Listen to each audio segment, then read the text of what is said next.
Councillors, can I have your attention, please? I welcome you all to this meeting of the Cardinia Shire Council, and I declare the meeting open. This meeting will be conducted in accordance with the Council's governance rules. It is important that members of the public present in the gallery respect the setting and do not disrupt the meeting, particularly during debate and discussion by councillors on items in the agenda, and in particular do not interject, please, during the debate. We will commence this meeting with the following reflection. I would ask those gathered to join us now for a few moments of silence as we reflect on our roles in this chamber. Please use this opportunity for reflection, prayer, or thought to focus on our shared intention to work respectfully together for the well-being of our whole community.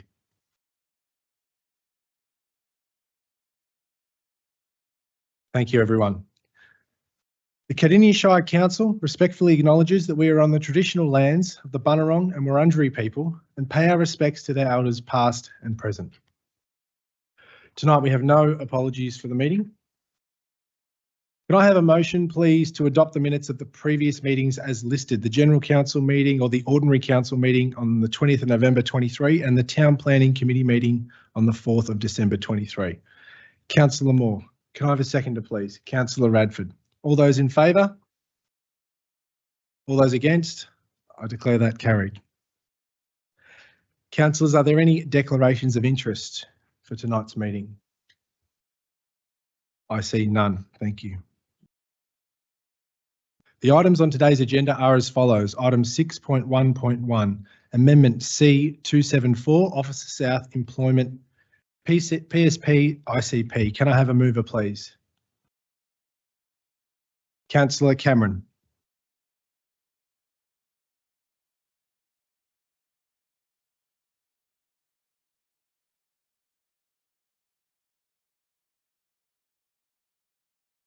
Thank you, Mayor. Item 6.1, Amendment to C274, Officer South Employment PSP ICP. I move that Council, having considered the Planning Scheme Amendment C274, that being the Officer South Employment Precinct Structure Plan and Supplementary Infrastructure Contributions Plan, Council endorse the enclosed submission in attachments 1 to 4. To attachment 1, Council substitute to C274 11.12.23 with the following amendments. A, Section 9 endorses the CEO or her delegate to advocate for leading edge integrated water management options to be included in the OSC PSP, such as depicted in Figure 4, for water servicing strategies, noting council officers are working with the South East Water and Melbourne Water to finalise the integrated water management solutions. And B, Section 10.4 infrastructure contributions, that the VPA to advise council if and what integrated water management infrastructure can be included in the infrastructure contribution plan for the OSC PSP, which is to be submitted to the Victorian Planning Authority for consideration. Thank you. Thank you, Councillor Cameron. We have that notice there. Can I have a seconder to that, please? Councillor Stephanie Davies. Councillor Cameron to speak, please. Thank you, Mayor. I have nothing further to add. Thank you, Councillor Cameron. I'll ask our seconder, Councillor Davies, if she'd like to speak. Yes, please, Mayor, and thank you to Councillor Cameron. For clarity for members of the gallery, tonight, Councillor Cameron is proposing an alternate motion, but it was an alternate motion that was presented in conjunction with staff to really to clarify what was drafted originally. So the Officer South Employment Precinct Structure Plan is in fact the long-term strategic plan to guide the urban development in that area. And this is being managed by the Victorian Planning Authority. But as this is a key precinct within our developing Shire, it's a key project, and I really would like to acknowledge the huge efforts made made by the staff in the strategic planning team at Shire, within the Shire. So there will be approximately 1,069 hectares of land in this PSP or this area, which will be bounded by the Princes Highway in the north, Lower Gumscrub Creek to the east, Patterson Road to the south, and Cardinia Creek to the west. And this will be state significant industrial employment land, regionally significant. There will be residential areas with supporting community facilities such as open space and activity centres. And there's also a pilot for the staging of the infrastructure and the protection of the intangible heritage Aboriginal resource land. So this is a key development within the urban growth within our Shire, and I am very excited to see this progress. Amendment C247 is when this iteration of the plan is formally placed on public exhibition, and it was for 5 weeks in September 2023. And council staff actually recommended a variety of changes, key changes and issues which will hopefully safeguard the development. There's going to be in March 2024, a standing advisory committee which will consider all the submissions that haven't been able to be resolved. And there are a range of initiatives that council staff are proposing that council is delighted to support to share our opinions and guide a sustainable, safe and effective utilisation of the land. So councillors, I do hope that there is a united level of support for this motion, an alternate motion. I think we've spent hours and hours on this, and I think we're in a great place, and my gratitude goes straight as a shout out to all the strategic planning staff that have worked diligently on this plan. Thank you, Mayor. Thanks, Councillor Davies. Are there any other councillors who'd like to speak to this item? Councillor Owen. Thank you, Mayor. Thank you to the previous councillors. I just want to highlight parts of the submission that talks around heritage. It's really important that Cardinia Shire Council, through this process, is trying to protect or preserve some heritage elements within this precinct. And on page 13 in my papers, I don't know if it's the website papers, but it does talk about the heritage locations, 410 Officer South Road, 425 Officer South Road, 185 Officer South Road, 345 Officer South Road and 90 Hanford Lane. So it does talk about these locations, and it's really important that these heritage sites is protected or preserved or celebrated through this this process. And just the one other point I wanted to raise is transport. It is really important. It's fair to say this area of our Shire, south of the freeway in Officer, is quite disconnected at the moment with public transport.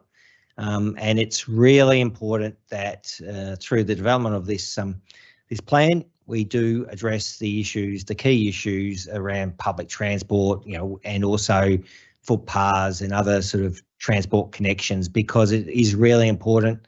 This is there's components of residential, but also huge components of employment land and adequate transport, getting people to their jobs. And ideally, it's council's intention to really employ, to get jobs for its residents. So people, I think roughly 70% of our current employment residents, residents that are engaged in employment are leaving our Shire every day for work. It's around about that figure. But so getting transport, getting people to these jobs, via transport and decent roads is really important. So I just want to highlight that, and I believe this submission does cover those key needs. Thank you. Thanks, Councillor Owen. Are there any other councillors who'd like to speak to this item? We'll go back to Councillor Cameron to sum up, please. Thank you, Mayor.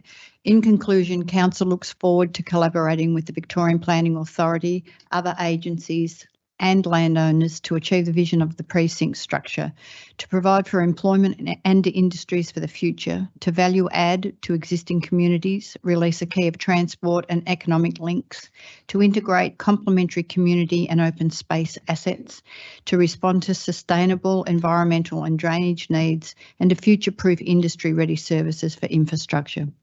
Thank you. Thank you, Councillor Cameron. We'll now put item 6.1.1 to a vote. All those in favour? I declare that carried. Moving on to item 6.2.1, the Livability Plan Annual Progress Report 2022-23. Can I have a mover, please? Councillor Davies. Thank you, Mayor. I am moving the officer recommendations. Thank you, Councillor Davies. Is there a seconder? Councillor Radford. Councillor Davies, please. Thank you, Mayor, and thank you, Councillor Radford. Councillors, this report is for noting, and councillors, as you're aware, that we have two requirements, which is to create a council plan and a health and wellbeing plan. And the livability plan is our health and wellbeing plan, is what we refer to the health and wellbeing plan for Cardinia. So this is a very significant document, and it focuses on keeping people well. It's the strategic direction to improve the livability, health and wellbeing in our Shire. It informs the operational activities of the council, the partner organisations and our local community groups. Excuse me, 5 action teams are actively working towards delivering a variety of initiatives which have been identified, and the report outlines the work done by 70 organisations and community groups. In particular, 7 outcomes are being delivered, which include improvements to mental health and wellbeing, improved social cohesion, improved safety, improved healthy eating and active living, a reduction in family violence, improved financial wellbeing and resilience, and reduced harm from tobacco, alcohol, drugs and gambling. It is heartening also to note the reference to the trends affecting our Shire in the past 12 months, where there has also been significant public health reform with the Victorian Public Health and Wellbeing Plan and Vic Health's new 10-year strategy. And future work is noted to update the local health and social policies to refine Cardinia's approach, ensure it remains contemporary and positions as well for future funding and partnerships. So councillors, tonight I do seek your support in noting the work, and I'd like to acknowledge the efforts of numerous staff within the organisation and partner organisations who are working together with us to improve the health and wellbeing in our community. Thank you, Mayor. Thank you, Councillor Davies. I'll go to Councillor Radford as a seconder. Thank you. And Councillor Davies highlighted much of this progress report, which is an update of achievements of the Livability Partnership over the last 12 months and highlights the focus for the 2023 to 24 year. The past 12 months continue to see significant public health reform with the Victorian Public Health and Wellbeing Plan and Vic Health's new 10-year strategy recent release. And as Councillor Davies mentioned, future focus will be on updating local health and social policies to ensure Cardinia's approach remains contemporary and positions us well for the future funding and partnerships. So I would like to thank our council officers and our partners on the great teamwork that we do in this area, and I'm very happy with this report. Thank you. Thank you, Councillor Radford. Are there any other councillors who'd like to speak to this item? Councillor Ryan.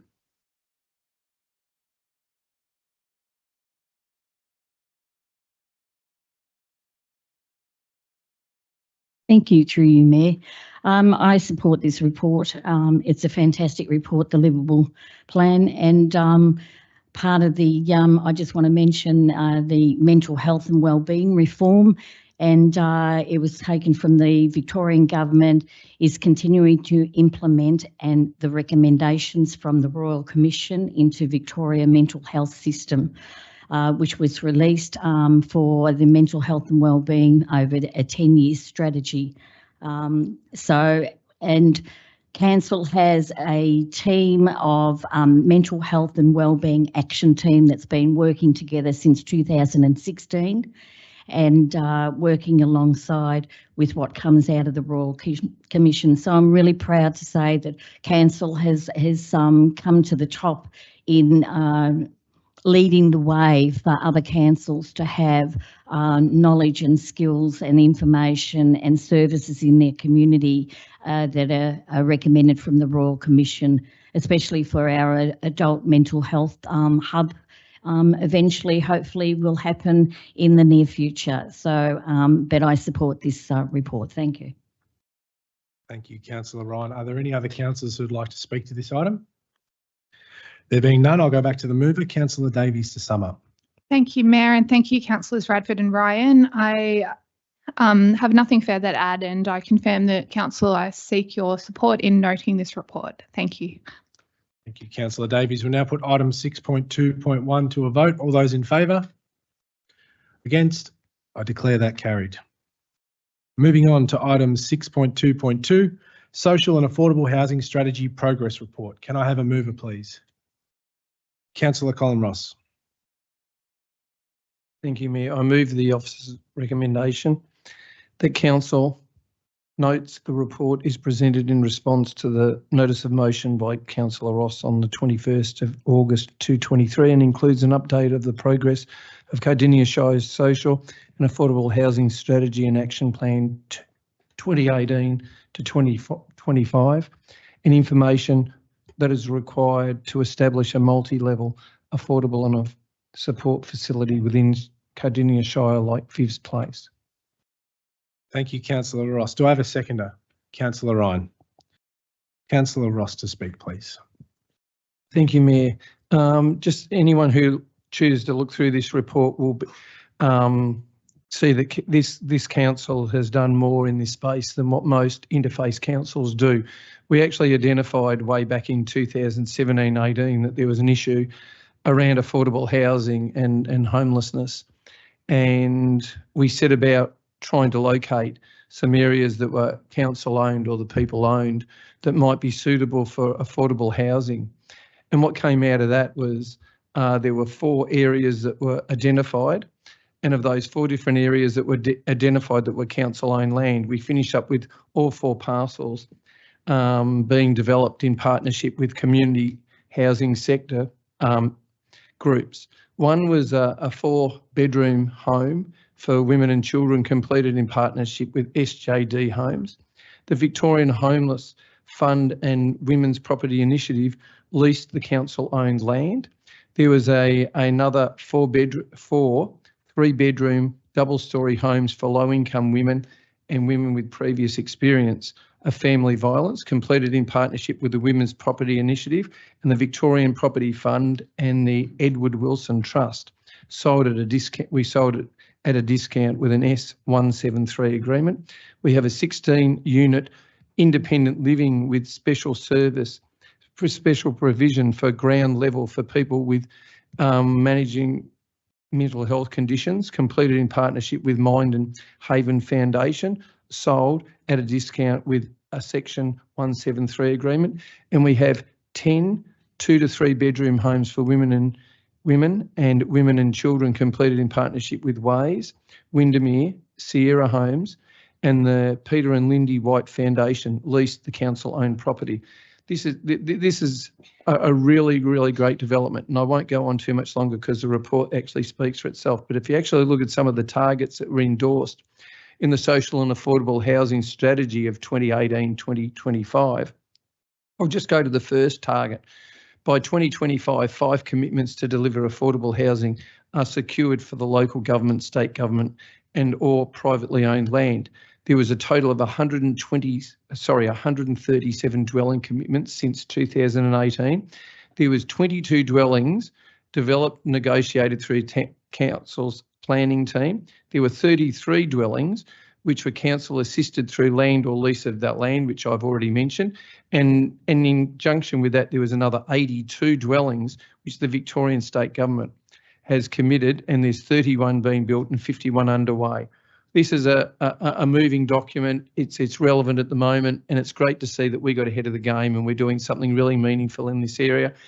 And the great thing about it was the land that we located wasn't being used for anything substantial at the time anyway. So therefore we got to use what we had, and it didn't cost ratepayers additional money to add into something in this area. So anyway, I'll leave some gap there for other people if they'd like to speak about it. It's a really, really good thing that we're doing, and we're setting the pace in this area for interface councils. Thank you, Mayor.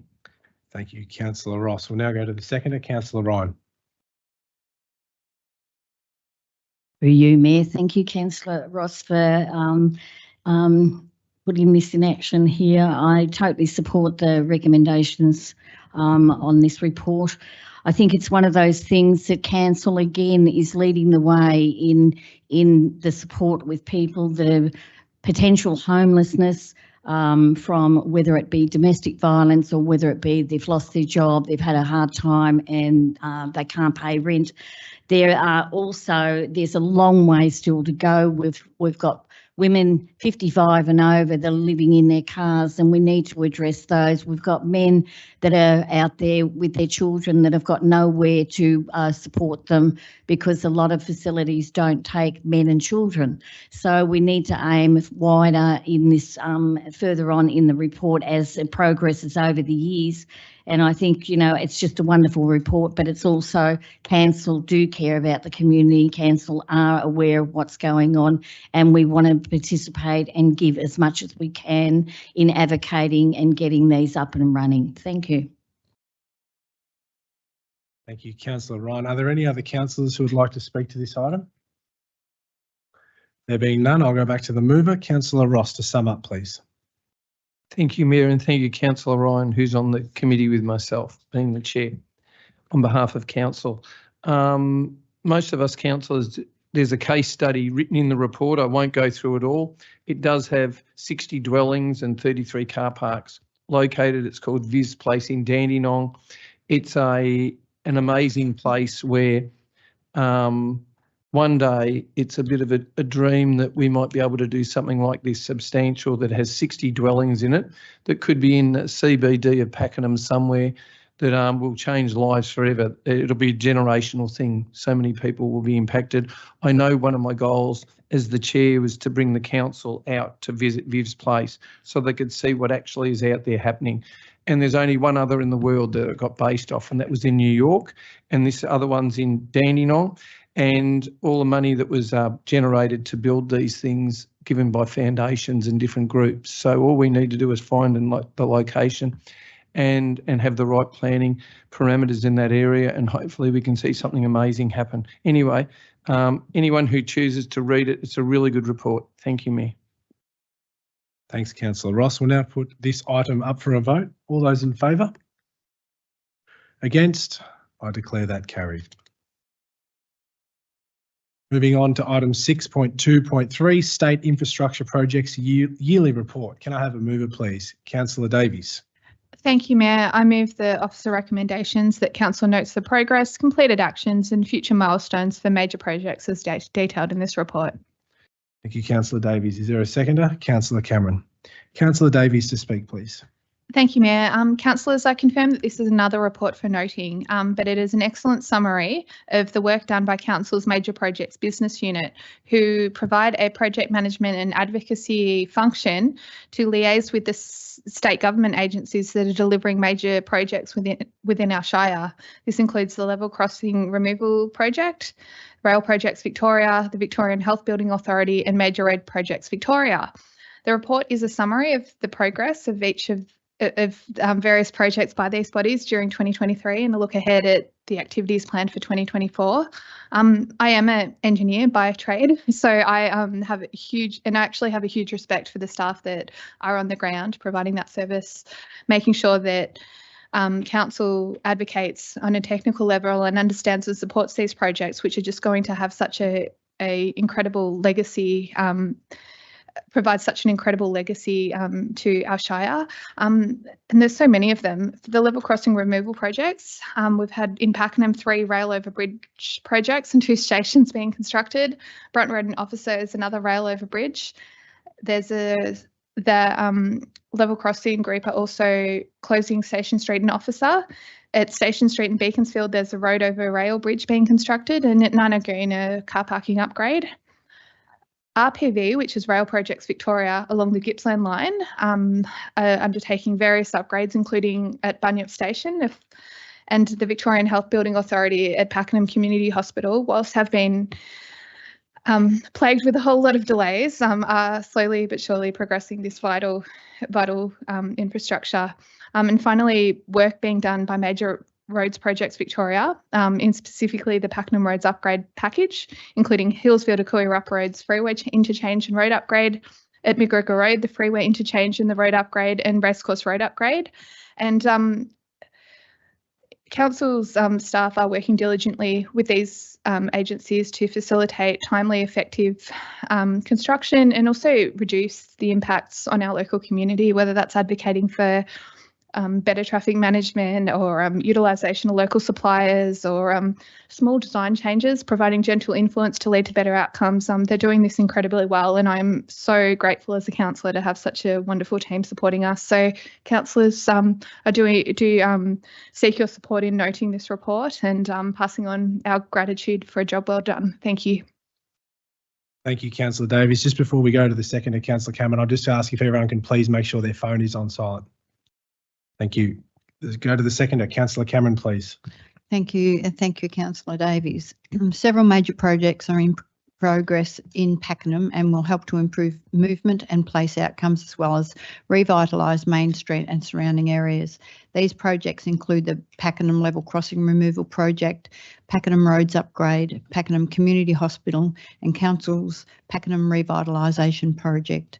Additional major projects will improve transport infrastructure across the municipality, including the level crossing removals at Beaconsfield and Officer and the upgrade of the Gippsland line from Bunyip to Pakenham.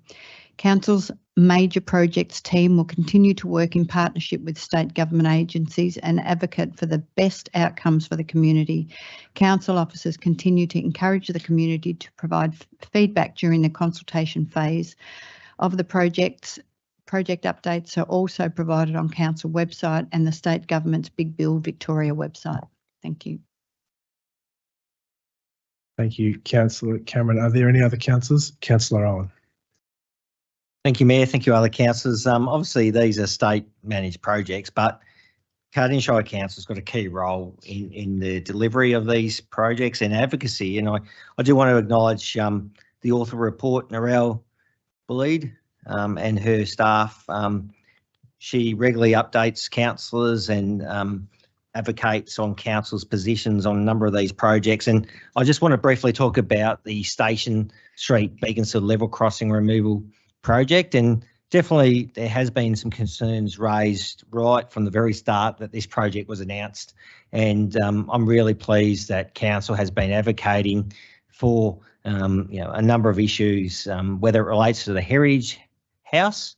And obviously, it has been announced by the government that most elements of the Heritage House will be preserved, but council will continue to advocate for that. And we need to work out what is the long-term future of that building and who will manage that. And council has been having those discussions with the level crossing. Also, I'm really pleased. I got an email from Michael Galea, MP, Upper House member, for that part of Beaconsfield. He is keen for a community reference group that has been called upon by members of the community, and I've been invited to be part of that. So I look forward to those meetings early next year. I understand there's not many reference groups, community reference groups for level crossing removals across the state, and for this to be initiated by the Member of Parliament, I think that's a really good outcome. Also, I just want to talk about the Officer Station Street removal. And we know that that's going to be closed, Station Street, at the level crossing removal. And council has concerns about, this happening before the new north-south arterial road, which is the extension of Bayview Road at the highway heading south towards the freeway. Council continues to advocate to the Department of Transport for the need for this road and for it to be funded by the state government, because the only alternatives will be Brunt Road and this road behind me, Siding Avenue. That's trucks, that's significant vehicles, going through this town centre, and we've got aspirations for this town centre, and but that's the only two alternatives. So we really are advocating for that new north-south arterial road, just to the west of this location. So that's all. Thank you. Thanks, Councillor Owen. Are there any other councillors who'd like to speak to this item? There being none, I'll go back to the mover. Councillor Davies to sum up, please. Thank you, Mayor, and thank you, councillors. I confirm that tonight we are voting to note the report. Thank you. Thank you, Councillor Davies. Just before we put this item to a vote, I just want to say that I'm very pleased that this report's been presented. It obviously represents significant investment from the state government. Of course, sometimes in our community, we do hear complaints about these projects, given that there are so many projects going on at the same time. But obviously, we have to thank the state government, and I'm glad Councillor Owen also mentioned our staff that do a fantastic job navigating and working with their state government counterparts to ensure that our communities considered and their views are heard at all stages throughout these projects. Thank you very much, everyone, for your contributions to this item. We'll now put item 6.2.3 to a vote. All those in favour? Against? I declare that carried. Thank you. Item 6.2.4, contract 23-014, supply, delivery, quarry and civil products 2024 to 2027. Can I have a mover, please? Councillor Springfield. I would like to move the officer's recommendation as listed. Thank you. Thank you, Councillor Springfield. Do I have a seconder, please? Councillor Moore. Thanks, Councillor Moore. Councillor Springfield to speak, please. Thank you, Mayor. This is a bit of a procedural thing here. We are awarding a contract here for the supply of delivery of quarry and civil products. Namely, we're talking about crushed rock that goes on all our great roads in our infrastructure of our pathways and many other things. So so it's very important to get this moving and employ local quarries too, which is what is done here. I can see it's between Wholesome and Fulton Hogan quarries, which both operate in our area. And as listed in the report, we utilise approximately 100,000 tonnes of crushed rock a year. So that is a lot of crushed rock. Anyway, thank you, man. Nothing further to add. Thank you. Thank you, Councillor Springfield. We'll go to the seconder, Councillor Graham Moore. Thank you, Mayor, and thank you, Councillor Springfield, for bringing this item up. It's not a simple contract. It's a very important one to us, particularly when you live on unsealed roads. Has a lot of bunyip ward, has a lot of unsealed roads, and this product is very important to particularly resheet our roads. Very important. I'm not sure whether our residents understand, but resheeting is when they reshape the road and put a lot of rock on the roads to reshape them. Instead of they are at the moment, they're in a little bit of a poor condition at the moment because of the weather hasn't assisted.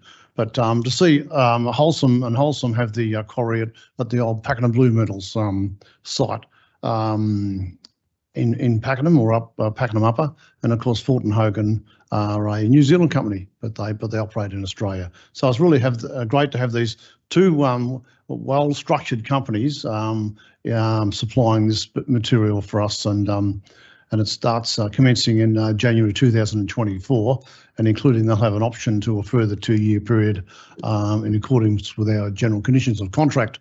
So it's really great to have this on board, and I'm only proud to second this, and I'm sure all the contractors will be advised accordingly. Thank you, Mayor. Thank you, Councillor Moore, for your comments. Are there any other councillors wishing to speak to this item? Councillor Ross. Thank you, Mayor. This is it was highlighted that they're local companies that will be purchasing the crushed rock off. And if you have a look, in the report, it says council operates its own fleet of trucks to service its roads and drainage maintenance activities, which includes the haulage of most of this material. So it is really important that we choose places close by. It allows our trucks not to have to do with so much work if you had to drive further away. So it is great to see that going to local work, hopefully, local jobs, and using local material. Thank you, Mayor. Thank you, Councillor Ross. Are there any other councillors who would like to speak to this item? I'll go back to the mover. Councillor Springfield, please, to sum up. Thank you, Mayor. And in conclusion, yeah, I seek council's support to award this contract to Wholesome and to Fulton Holgan Quarries, as we've been discussing, and moving forward. So thank you, Mayor. Thank you, Councillor Springfield. We'll now put this item to a vote. All those in favour? Against? I declare that carried. Thank you. Item 6.2.5, extension of landfill services contract. Can I have a mover, please? Councillor Springfield. Thank you, Mayor. I'd like to move the officer's recommendation. Thank you, Councillor Springfield. Can I have a seconder, please? Councillor Ross. Councillor Springfield to speak, please. Thank you, Mayor. So this is for an extension of the landfill services contract. And just in the recommendations here to advise the Department of Environment, Energy, Climate Action, which is DECA now, that Cardinia Shire Council wishes to exercise a contract option for the provision of landfill services under the common gate fee arrangement with Cleanaway Proprietary Limited and Veolia Environment Services for the period of 1st of the 4th, 2025 to the 31st of the 3rd, 2027. But this is, again, a very important contract that we need to provide for our waste services and for all our residents out there. That happens on a very regular basis. So very important that we keep this up, because if we didn't have a place to put that waste, well, yeah, wouldn't be good. Anyway, thank you, Mayor. Thank you, Councillor Springfield. Councillor Ross, please. Thank you, Mayor. Thank you, Councillor Springfield, for withdrawing this. This is an extremely important contract that we've signed up for, and we have surety that we have it till 2027.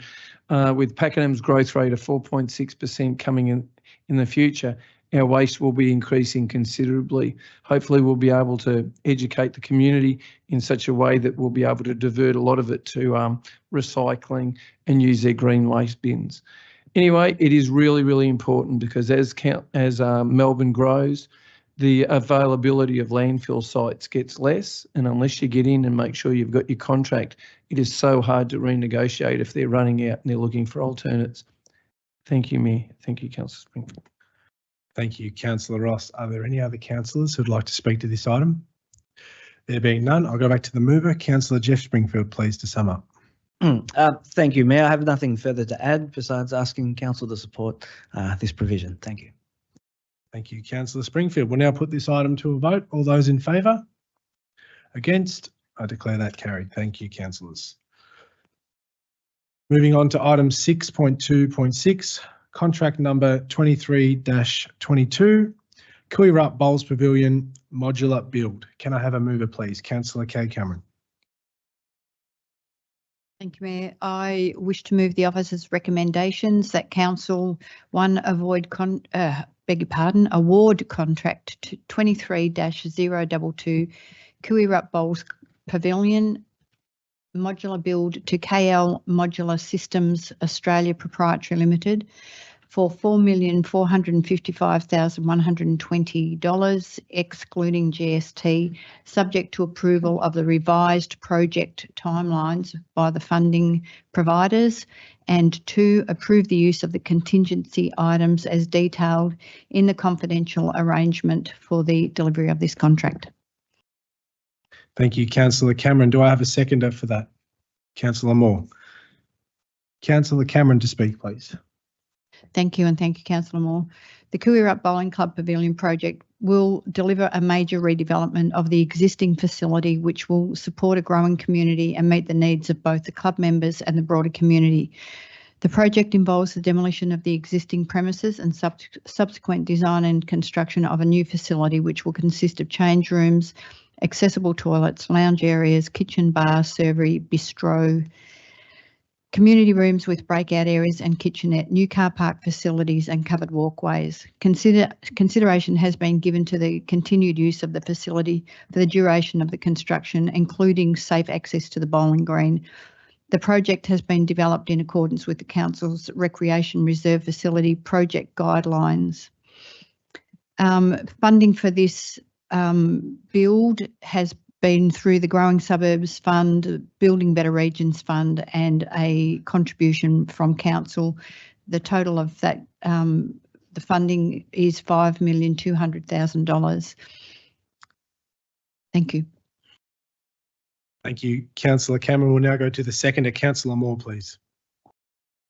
Thank you, Mayor, and thank you, Councillor Cameron, for highlighting this item. It's an exciting project to see, this pavilion. It's been a long time coming.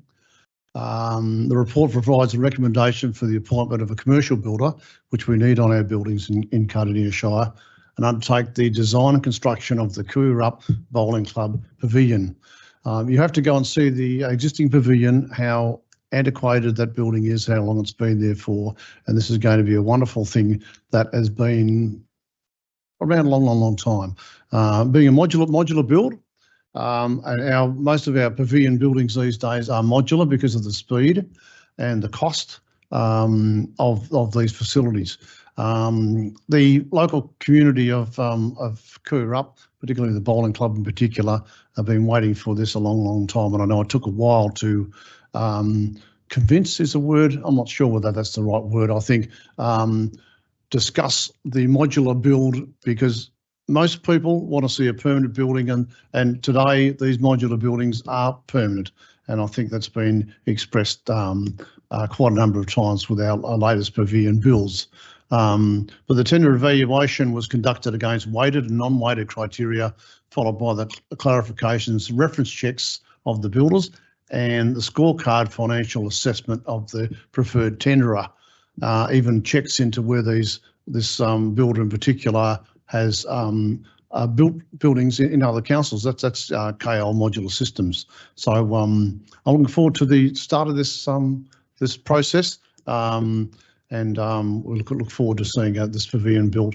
And I'm not sure of the name of the building, but I've got a few ideas of what they may call this building down the track, which would be something else. Anyway, thank you, Mayor. Thank you, Councillor Moore. Are there any other councillors who'd like to speak? Councillor Davies. Thank you, Mayor. I will just briefly speak that I know that this was a passion project for one of our former colleagues, the late Councillor Ray Brown, and I'm very glad to see that it's being awarded for tender tonight. Yeah, so I just want to really acknowledge his contributions, and yeah, hopefully we can sort of celebrate this, because it was certainly a project of passion for him, and I'm glad the community will benefit from that. Thank you, Mayor. Thank you, Councillor Davies, for your comments. Are there any other councillors who'd like to speak? Councillor Ross. Thank you, Mayor. This is a long time coming that we're starting to see these modular builds come through. Council for a long time have been visiting modular builds, trying to get our head round what you get for your money, and as time's gone on, with the building costs going through the roof and the design phase costing a lot of money individually for every site, if they're made individually and different, these modular builds have become more and more affordable, and basically that they've got better fixed costs, they're more affordable for the groups who are looking for the money to be funded, and in this case $5.2 million was the project, and out of that project you basically found that the Growing Suburbs Fund was $1.6 million, Building Better Regions Fund was 1.6, and council put in 2 million. So for a $5.2 million project, they're going to get a whole lot more in a modular build than what they will through the old way we used to do it individually, you know, have it designed for that site and a whole lot of it. Also too, what that means is where money's getting really scarce in the public sector at the moment, that you'll be able to get a bigger size and more facilities built into it. And if anyone's seen the modular builds, you wouldn't not know that they are modular builds today. They don't look like modular builds, they just look like a normal pavilion, and they have a whole lot in them. Anyway, thank you, Mayor. Thank you, Councillor Ross. Are there any other councillors who'd like to speak to this item? There being none, I'll go back to the mover, Councillor Cameron, to sum up, please. Thank you, Mayor. Consultation and engagement with various stakeholders, including user groups, funding departments and council officers, has occurred throughout the initiation and planning phase of this project. The funding variation approval for the revised project delivery timeline is expected by February 2024. The scope of works and design requirements have been developed through various discussions with the user groups, and this scope of works has been established and agreed in line with council standards. And it is with that in mind that I seek my councillor colleagues to recommend that council award this contract to Modular Build KL Modular Systems Australia Proprietary Limited. Thank you. Thank you, Councillor Cameron. We'll now put this item to a vote. All those in favour? Against? I declare that carried. Thank you. Item 6.2.7, Jim Parks Reserve Growing Suburbs Fund Grant Application. Can I have a mover, please? Councillor Brett Owen. Thank you, Mayor. I move the following, that Council retrospectively approve of the grant application lodged under the Victorian Government's Growing Suburbs Fund for an amount of $250,000 to part fund the upgrade of Jim Parks Reserve in Beaconsfield. Thank you, Councillor Owen. Do I have a seconder, please? Councillor Ross.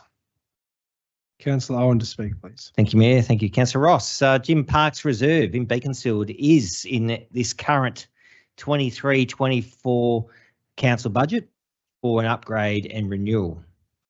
So Jim Parks Reserve was identified through various strategies, including the Cardinia Shire open space strategy, which we adopted earlier this year as a need for an upgrade. The reserve was also previously highlighted in the Beaconsfield Structure Plan dated 2013 as a key open space within Beaconsfield for upgrade. So Beaconsfield Structure Plan 10 years ago identified this as a need to be upgraded. So I think it's time that this reserve is upgraded. I'm really pleased that officers are seeking council's support for this growing suburbs grant application of $250,000. So the renewal of this play space was identified, also in council's playground renewal program. The grant application and associated concept design was informed by a comprehensive community engagement process. I'm really pleased that has already commenced earlier this year. We had drop-in sessions at this reserve. We've also engaged with the Beaconsfield Progress Association, and we had a consultation at Beaconsfield Primary School. Year 5 and 6 students was involved in the planning for this reserve, and whereby they highlighted what they want to see in this upgrade. So I think it is really great. This will support council in this project. It will probably release some other funds if we are successful, but this grant application will really make a great outcome for this area of Beaconsfield. This is a great, well-utilised open space in Beaconsfield. A lot of the school community uses this park and nearby area for almost a kiss and drop area because it's much safer, and parents can park safely and walk across the road to access Beaconsfield Primary School, and also usually at the end of the school have a really decent good play while the traffic disperses, which is really good. So I look forward to other councillors' feedback on this. Thank you. Thanks, Councillor Owen. We'll go to the seconder, Councillor Ross, please. Thank you, Mayor, and thank you, Councillor Owen. Just going to highlight a little bit of the financial and resource implications.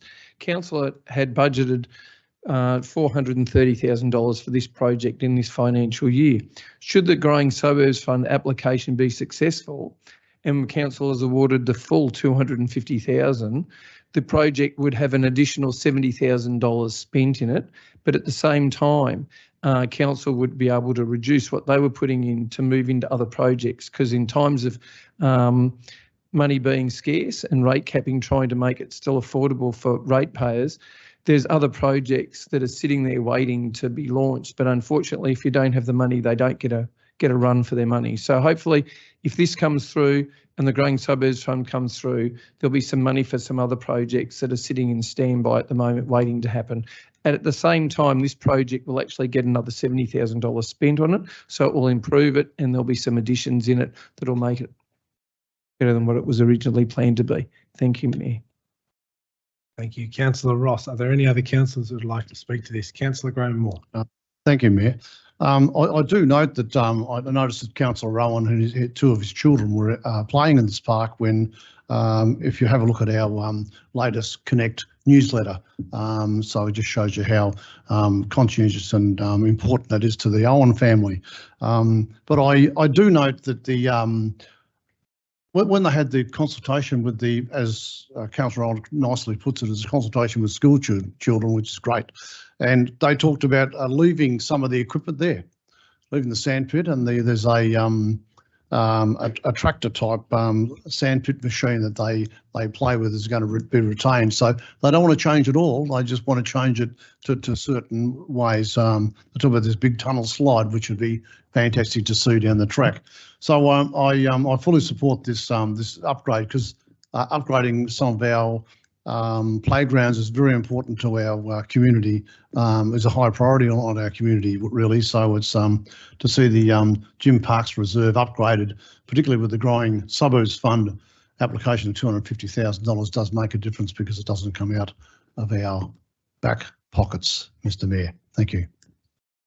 Thank you, Councillor Moore. Are there any other councillors who would like to speak to this? There being none, we'll go back to the mover. Councillor Owen, to sum up, please. Thank you, Mayor. Thank you, councillors, for your comments. Obviously, this upgrade is widely supported by a number of council strategies and policies. Jim Parks Reserve, located between Beaconsfield's two major commercial precincts. It is a green space in the town centre that serves surrounding residential areas. So that's why it's a township park, and its place in its hierarchy is very important. The site has potential to offer amenity to a wider spectrum of the community and become a highly valued public space in Beaconsfield. So it's not just for young people. There's key themes around catering for older residents and other users. So it's just not just for young people, which is pleasing. It's for the whole community, and it sort of respects that township park. The land immediately to the north of the park is privately owned commercial land, which interfaces with the Princess Highway. The opportunity exists to provide a better relationship between the commercial land and the park, and significantly increase passive surveillance of the space. So this is really exciting news, and I look forward to this potential, this upgrade in the future. Thank you.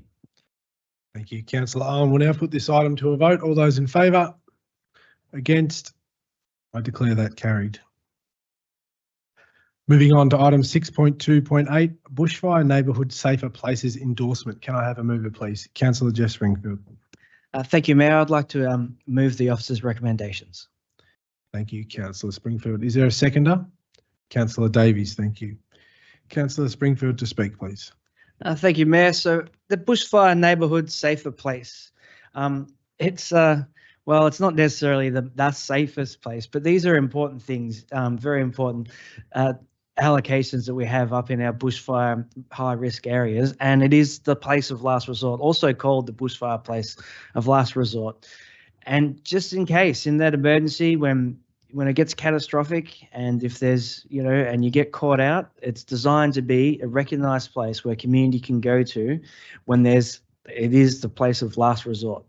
So it's not a planned thing. There's no pre-plan to go, we'll go up to the Hills Hub and when there's bushfires going on, but it is recognised. Now, this has come about a number of years ago. It was at Royal Reserve, and when we did some redevelopment works there, especially the oval had to be redeveloped and everything, we moved this to Pepe's Land, and it was requested from the CFA earlier this year, the local CFA, to move it back because they think the site is much better, offers better protection and better access at Royal Reserve. And so this is our formal notification, our formal endorsement of such things. So very happy to support this and put the word out there for our community as we enter the bushfire risk sort of period over summer. It's very good to have this in place. So thank you, Mayor.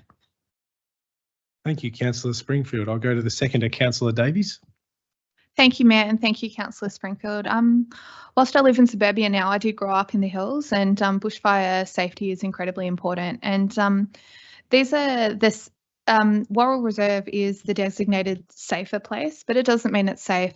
All households in the hills, in conjunction with their local CFA, if they need support, should have a range of plans regarding what they're going to do in a bushfire event, and this is incredibly important. So, a safer place, a place of last resort, is where you go to when everything else fails. So, ideally, an early evacuation, or especially if you are vulnerable, if you have children with you, the elderly, etc. It also is noted that with the specific climate change and pressures, there are increasing demands on our emergency management. There are more events than ever, and longer bushfire seasons are expected. So I do want to acknowledge the work done by council staff and in conjunction with the CFA in designating this space. And I do want to reiterate the need for all concerned residents to make sure that they do have a firm plan in place, and your local brigade would be only too happy to help you if you need any information. Thank you. Thank you, Councillor Davies. Are there any other councillors who would like to speak to this? Councillor Ross. Thank you, Mayor. Thank you, Councillor Springfield and Councillor Davies, for withdrawing this item. This is a really, really important item, and the messages can't be more clear. We're part of, in Cardinia Shire, the second most dangerous bushfire zone basically in the world, with the ranges. And since I've been on council, Black Saturday and the Bunyip bushfires have gone through, and we've seen on council working in that area the devastation. And I was so pleased when I read this that I believe it should be called straight out the bushfire place of last resort, but it is neighbourhood safer place, but they put that in the wording. It's really, really important that no one risks themselves, and the place of last resort that you go to if you really feel like there's nowhere else to go. It's important to know that, because as we know in the Black Saturday fires, it wasn't necessarily the fire that killed the people, it was the radiant heat that was that struck people, that hurt them and killed them. There was even people in the middle of ovals who the fire didn't come within 200 metres, that basically burnt. They cooked alive because of the radiant heat.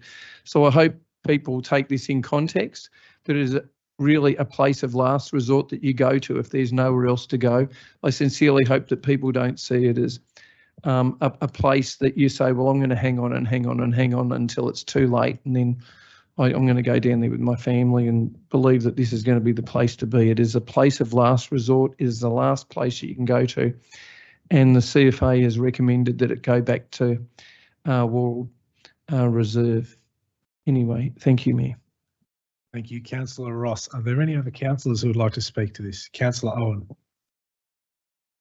Yeah, thank you, Mayor. Thank you, other councillors. I fully support this. Obviously, you know, it previously has been, Worrell Reserve has previously been a safer place endorsement. And obviously when we did the Hills Hub, you know, it was moved obviously during the construction period, et cetera, et cetera. So I'm really pleased. I think the community, you know, would appreciate it, you know, returning to Worrell Reserve. I just wanted to talk about the CFA certification process. Once the location of a potential NSP has been identified, council's municipal fire prevention officer will request the CFA to assess the potential NSP in accordance with section 50 of the CFA Act.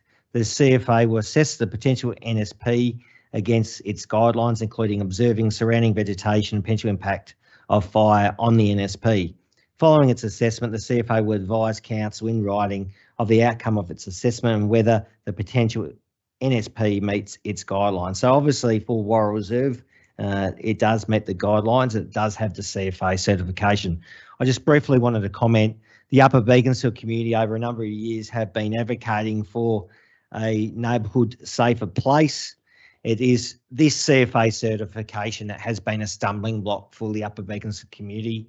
CFA's got strict guidelines regarding vegetation, and even though council has put forward the Upper Beaconsfield Rec Reserve as a potential neighbourhood safer place, each time it gets knocked back by the CFA certification process because of vegetation. Obviously, council will continue to review that. I acknowledge the strong support of the community of Upper Beaconsfield for an NSP, but at this stage, it does not meet the requirements of CFA, which is obviously the superior authority. So I fully support this recommendation for Worrell Reserve. Thank you. Thank you, Councillor Owen. Are there any other councillors who would like to speak to this? Councillor Carol Ryan. Through you, Mayor, I'm in total support of this too. I think over the experience that we've had in Cardinia Shire and in and around and outer suburbs, as far as further down Bairnsdale, further away from there, we've learnt a lot from the fires. And Ash Wednesday, we were involved. We were evacuated 3 times, so it's a pretty scary process. And I think that, learning from that, the fire brigade have learnt so much. The CFA are absolutely fantastic. The SES are fantastic. And we're recognised from other fire stations in and around, especially Kinglake, as saying that we had the most experienced firefighters down this way that had the knowledge, they had the skills, and they learn from them. So I think that's a great acknowledgement to say that we're on the right track in what we're doing here. So, but I'm in total support of this. I think it's really fantastic. Thank you. Are there any other councillors who would like to speak? Councillor Moore. Thank you, Mayor. I believe that we should have bushfire neighbourhood safer places, as Councillor Rowan was talking about, more around our shire. We've got a few, but I think every township that's vulnerable to a bushfire should have a neighbourhood safer place to go to. As we know, as experience tells us, we recommend that you leave early, but we shouldn't have any at all by rights, because we should leave early if we're vulnerable to bushfires. And it's shown up in the past that some people just don't leave early enough and they get caught out in these fire fronts. And so these bushfire neighbourhood safer places are well sought after in those bushfire areas. So it's great to see. And when you look at the weighted knowledge we have of the difference between Pepe's Land as a neighbourhood safer place and a Worrell Reserve. Worrell Reserve on the list, see, you'll find outweighs that area, with particular for no reticulated water and one access egress route in and out of Pepe's Land and many more. There's a lot of reasons for why. So I think we need to get this out to the community, particularly of the Emerald area, of this is the new area. We're going back to that again. So it's very difficult to start one, take it away, then bring it back again. It does confuse the community, but I think we need to get through our comms, Mr. Mayor, and get this out so they understand, particularly before this fire season gets up. Thank you, Mayor. Thank you, Councillor Moore. Are there any other councillors who would like to speak to this item? There being none, I'll go back to the mover, Councillor Springfield, to sum up. Thank you, Mayor, and thank you to all the councillor colleagues for their comments. This place of Worrell for the neighbourhood safer place does make a lot more sense. So I'm very supportive to see it go back there. One thing I'll note within the recommendations, it does mention, the Worrell Reserve Oval and car park. It does state in brackets, but my understanding from the Worrell Reserve Asset Committee have contacted me and said that it's supposed to be the car park for people, but the oval is designated there too for helicopters to be able to land and provision and get in there and that. So just want to note that. So I do recognise Howard's comments towards this. It would be great to see more of these where they're possible, because there is regions over, as we've experienced in Bunyip recent years, and in Upper Beaconsfield. So it would be good to see more of these, but these are stringent conditions, as Councillor Owen pointed out, in order to qualify. And so they can't just be had everywhere. It has to meet the requirements in order to endorse it. And look, I think we're fortunate in the hills because we do have one in Emerald, in Cockatoo and Gembrook.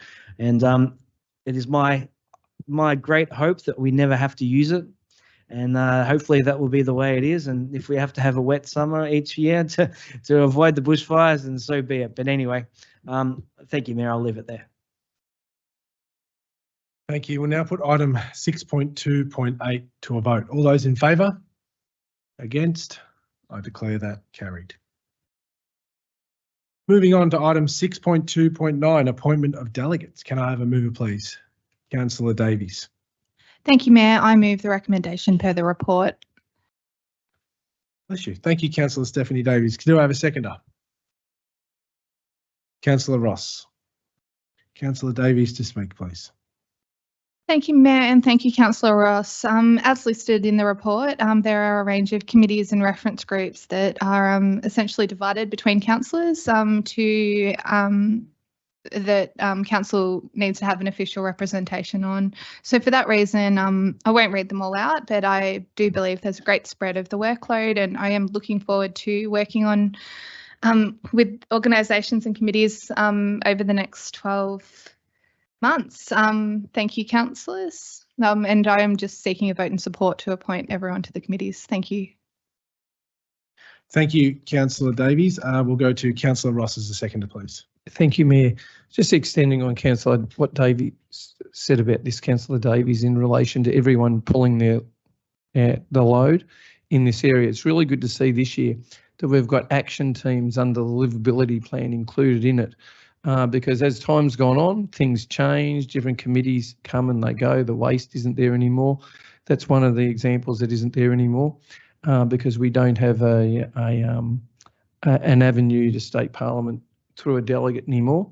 But what we do have is our livability plans become all more important now under the new Act. And you'll see there's things like the Family Violence Action Team, the Safety Action Team, the Mental Health and Wellbeing Action Team, and the Financial Wellbeing Action Team. And they're really important because they come down to people's lives and what matters to them, and the fact that council can be in conjunction with all the different services that come along to some of these meetings with us, and they can give us their input, and at the same time we can use our livability plan to make sure that we're covering all the bases in these areas to meet the needs of the community. Thank you, Mayor.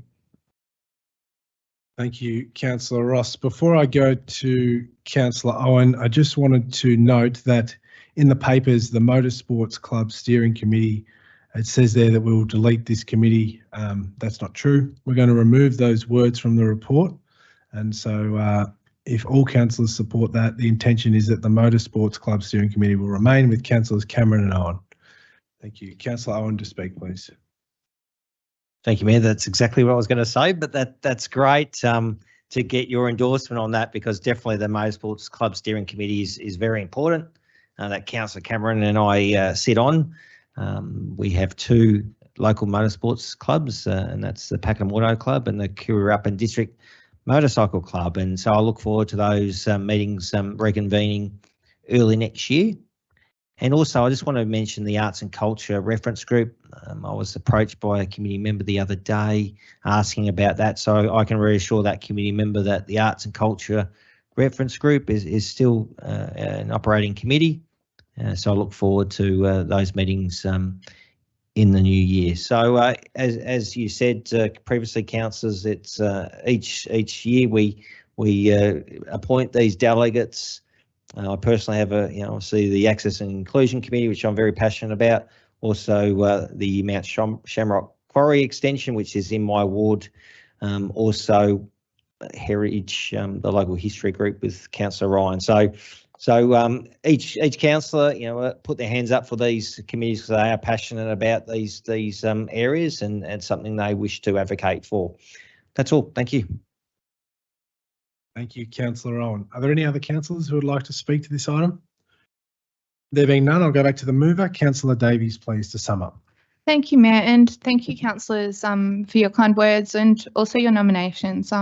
We need to work as a team. There is so much that we can still achieve as we see out our term, and I'm really looking forward to this coming 12 months. So I will just ask for a vote of support to endorse the committee members as listed in the report, noting delete this committee will be removed from the list. Thank you, councillors.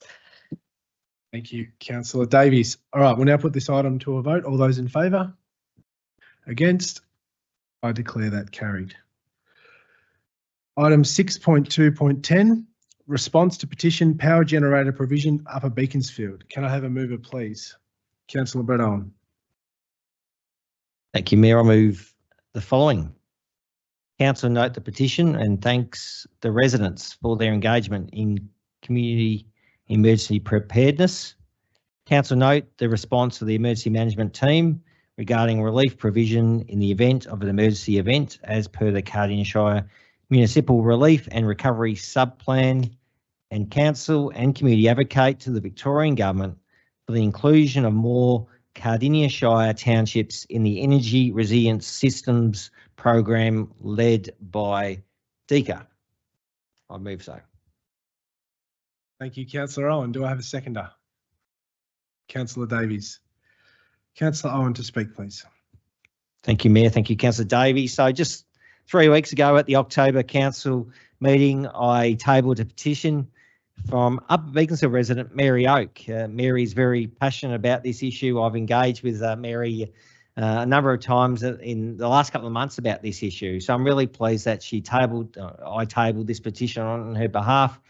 With the additional page that I received over the weekend, I believe that's over 300 signatories on this issue. So Mary obviously experienced the tragedy of Ash Wednesday back in 1983, where due to the lack of power provision meant there was lack of water in the district, and also obviously lack of power. And back then in 1983, the previous Pakenham Shire organised these generators, and I believe they were a bit of a permanent fixture in the Upper Beaconsfield community following Ash Wednesday. So Mary is of the belief that council should install permanent generators in the Upper Beaconsfield community to provide power in the event of a emergency, whether it's fire, whether it's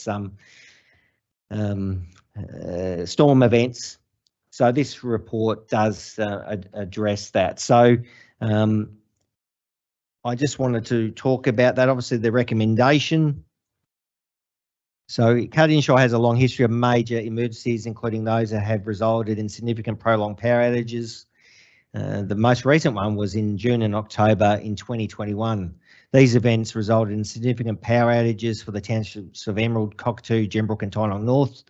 In response to these events, DECA and the Minister of Energy commissioned the Electricity Distribution Network Resilience Review with an expert panel appointed to provide recommendations as to how the resilience of the network and response to prolonged outages could be improved. So the state government did announce a grant program for councils which funded 23 community buildings located in areas of high risk of storm or bushfire related power outages. The community buildings will act as hubs for local community, providing space to cook meals, charge devices and find information. So due to advocacy from several council departments, we did nominate a number of communities in Cardinia Shire, and I believe Upper Beaconsfield was in the priority order, but Council Cardinia only received 3 locations, and that being Emerald, Gembrook and Cockatoo. So DECA made those decisions, but this I've been informed is a current ongoing, and I do hope it's ongoing. I know government changes all the time, but it's decisions around finances, but I do hope that this is a ongoing program, and this is the resolution is that council does advocate for additional community locations for this program. So these programs do include, obviously generators, backup systems to provide power in these emergencies. So this resolution acknowledges the petition, thanks the petitioner and the community behind this. Also, as I said, advocate to the Victorian Government for the inclusion of more Cardinia Shire townships in the Energy Resilience Systems program led by DECA. And I have communicated with the lead petitioner that I would like to meet with her, with council officers, to really flush out what she's wanting in council's advocacy. I know she mentions the power to the water tower in Upper Beaconsfield, and I want to get more information about what that means. So with the relevant officers, I'll be meeting with the petitioner really to flush out her advocacy on this project. So I move so, and I look forward to hearing from other councillors. Thank you. Thank you, Councillor Owen. I'll now go to the seconder, Councillor Davies, please. Thank you, Mayor, and thank you, Councillor Owen. I would just like to support Councillor Owen and thank Mary and all the signatories for presenting this petition to the council. It's absolutely essential that as councillors, as your government, we do listen. And I want to acknowledge that your ward councillor, Councillor Owen, is an outstanding advocate for the community and knows emergency response like none other, being a police officer who also works in catastrophic emergencies, including this. So for now, the council officers have considered the report and advised council that their recommendation is for now that we just note this information in this petition and this wish, because detailed scoping would be required before we made any financial commitments. But the information in this petition has been heard, and our emergency response staff will continue to take this feedback on, as will we as the council, in future advocacy and future considerations. So my support for noting the response to the petition as is. Thank you, Mayor. Thank you, Councillor Davies. Are there any other councillors who would like to speak to this? Councillor Moore. Thank you, Mayor. I'd like to also thank the petitioners for this. There's a lot of names, a lot of numbers. Those people, the vulnerable people up in particularly in Upper Beaconsfield, of course, through that 83 fires were affected dramatically. And I know only too well of what that happens when you don't have any water. When you have a tank water situation, a lot of people up in Upper Beak area live on tank water and require a pump of some kind, electricity, to run the water to actually fill gutters up and those type of things for winter fires coming. So I can understand only too well why they need a generator. And if they're used at the one area, it's going to make them very useful for if there's a pending fire. And I do note that when we're talking about earlier about the bushfire neighbourhood safer places, that's where the generators are for that particular reason, to support those areas. And that's where we need more of these safer places with generators and water supplied as well. So well done, Councillor Owen. I congratulate you on bringing this forward to us and make us aware of what's happening up there. Thank you, Mayor. Thank you, Councillor Moore. Are there any other councillors who would like to speak? There being none, I'll go back to the mover. Councillor Brett Owen, please, to sum up. Thank you, Mayor. Thank you, Councillor Davies and Councillor Moore, for your comments. So just reading from the report regarding financial and resource implications, the continuation of Council's current policy regarding temporary power generators for use in emergencies is funded under disaster funding recovery arrangements between local, states and federal government. These arrangements result in the majority of costs incurred being claimable by Council with reimbursement from the state and federal governments. Costs related to the installation of fixed emergency power systems at the current 3 sites selected as part of the Energy Resilience Systems Program are provided by the Victorian State Government, with an ongoing maintenance costs cover by Council within the existing budgets. So the installation of additional fixed systems outside this program has not been scoped and is unbudgeted cost to Council. And I do note Mary Oakes, her petition was, in the lead up to this summer, and I appreciate, she's concerned the urgency.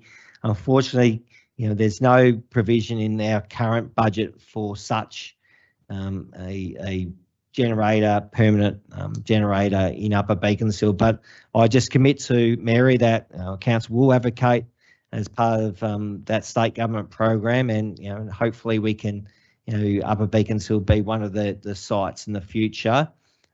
But I look forward to the meeting with Mary in the coming weeks, probably after Christmas, just to really flesh out her advocacy on this item. And I thank her for her efforts. Thank you. Thank you, Councillor Owen. We'll now put this item to a vote. All those in favour? Against? I declare that carried. Thank you. Item 6.2.11, contract 22-30, construction of Mount Lyell Road in Heath Hill. Can I have a mover, please? Councillor Kay Cameron. Thank you, Mayor. I wish to move the officer's recommendation that Council award contract 22-030 Mount Lyell Road, Heath Hill to Macca Infrastructure Proprietary Limited for the total amount of $3,968,062.08 exclusive of GST. Thank you, Councillor Cameron. Do I have a seconder for that? Councillor Moore. I'll ask the mover, Councillor Cameron, to speak, please.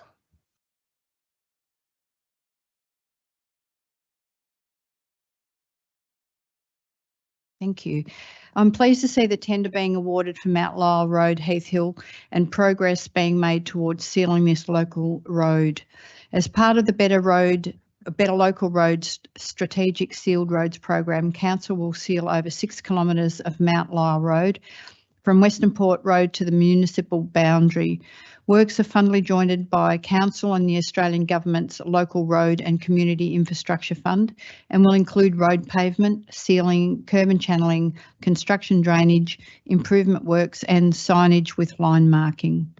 The Strategic Sealed Roads project will deliver safety benefits for the community and long-term cost saving by reducing maintenance in an area where road repairs and maintenance are regularly requested. As Council has responsibility to ensure all projects are delivered to the highest standard, not only for our residents, but for the flora and fauna that may be impacted by the potential roadworks. We have completed thorough ecological surveys along Mount Lyell Road in preparation for these works. Both thermal imaging drone surveys and GPR surveys were completed along Mount Lyell Road to determine the presence of protected wildlife and tree roots. These surveys have enabled Council to minimise the impact to our wildlife and vegetation and create a plan to deliver these upgrades while protecting our environment. I know that getting to the construction stage of this project has been highly anticipated by the Western Port community, and we are all looking forward to seeing work starting on Mount Lyell Road early next year. Thank you. Thank you, Councillor Cameron. We'll go to the seconder, Councillor Moore, please. Thank you, Mayor. I'm a pleasure to second this particular item. I know this has been going on for a long time in Mount Lyell Road. There's a gentleman that lives up there near the CFA building on the bend there. I'm sure Councillor Cameron will know this particular young man, and he's been waiting for this for many years, and I know he would ring Councillor Cameron, and sure he rings me as well. I think he rings everybody. So it's really great to hear this is getting to a stage where it's going to be built. I do note the GPR, or the ground penetrating radar, that they use to identify the root systems under the road. Saves a lot of money. It saves a lot of vegetation removal, which is a estimated cost in this circumstance, offset cost of $450,000. And without that offset cost, this road may have taken a lot longer to get down on the road. I guess there's a bit of pun in there. Strategic roads program is a fantastic thing to have in our Shire, and this company called Macca Infrastructure Proprietary Limited, I'm looking forward to their great work they're going to do there. You have to understand that this is the last link. This is a link between South Gippsland Council have built their side of the road to the boundary of Cardinia Shire, and this goes from there to Heath Hill, which is the link back into Cardinia Shire. So it's really great to have that road made, because it is a joining sectional road that takes you from Heath Hill near Lang Lang to anywhere down towards Lock and those sort of regions. So it's going to be a really fantastic thing to see this done, and I'm only too happy to second it, Mayor. Thank you. Thank you, Councillor Moore. Are there any other councillors who'd like to speak to this item? Councillor Ross, please. Thank you, Mayor. Thank you, Councillor Moore and Councillor Cameron. This is probably one of the last areas of our strategic road sealing program that back in 2019 Council committed to $25 million for this program to upgrade our roads. It should be noted in this that back in 2019 there was roughly $2,796,000 put aside for this particular project. But nevertheless, you look at it 4 years later, it's actually going to cost closer to $4 million. So it's costing an extra $1.2 million to build the road that was allocated back in 2019. that just shows how important it is with every dollar that we can actually save or we can get off different government groups to help fund these things, that the money goes further. Otherwise, the amount of projects we can do gets diminished day after day because there just isn't the money, the costs going up through the roof. So anyway, it'll be great for these people, as it's been pointed out by the two councillors. The people in the area have been patiently waiting for this project. Council has managed to find an extra $1.2 million to put to the $2.7 million that we originally had, 2.8, to see it done. Anyway, congratulations to the company who have successfully tendered for the project, and we look forward to seeing it made. Thank you, Mayor. Thank you, Councillor Ross. Are there any other councillors who would like to speak to this item? There being none, I'll go back to the mover. Councillor Cameron, to sum up, please. Thank you, Mayor. This project has been funded from the Strategic Roads Ceiling Program, as has been stated, and through previous council reports and motions, the community has been consulted regarding the extent of works. Prior to the start of works, a public meeting will be convened inviting all abutting property owners, and they will be advised of the timeframes and the intention of the works and the outcome of what the works will be. And so in conclusion, it is recommended that the tender submitted by Macca Civil Proprietary Limited, contract 22-030 Mount Lyell Road, be accepted for the amount of $3,968.08 exclusive of GST, and there was an $82 bid in there as well. Thank you. Thank you, Councillor Cameron. We'll now put this item to a vote. All those in favour? Against? I declare that carried. Thank you. Item 6.5.1, Community Engagement Update. Can I have a mover, please? Councillor Radford. Thank you. I'd just like to move the officer's recommendation that Council notes the community engagement activities being undertaken in November. Thank you, Councillor Radford. Do I have a seconder? Councillor Davies. Councillor Radford to speak, please.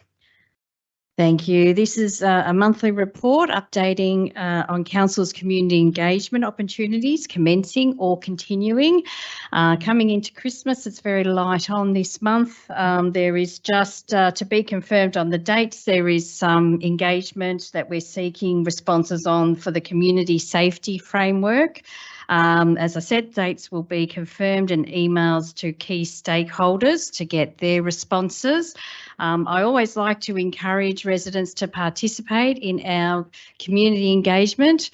It's one way of us hearing you directly from your mouth, and it is often listened to and implemented within the strategies and policies that we're putting together.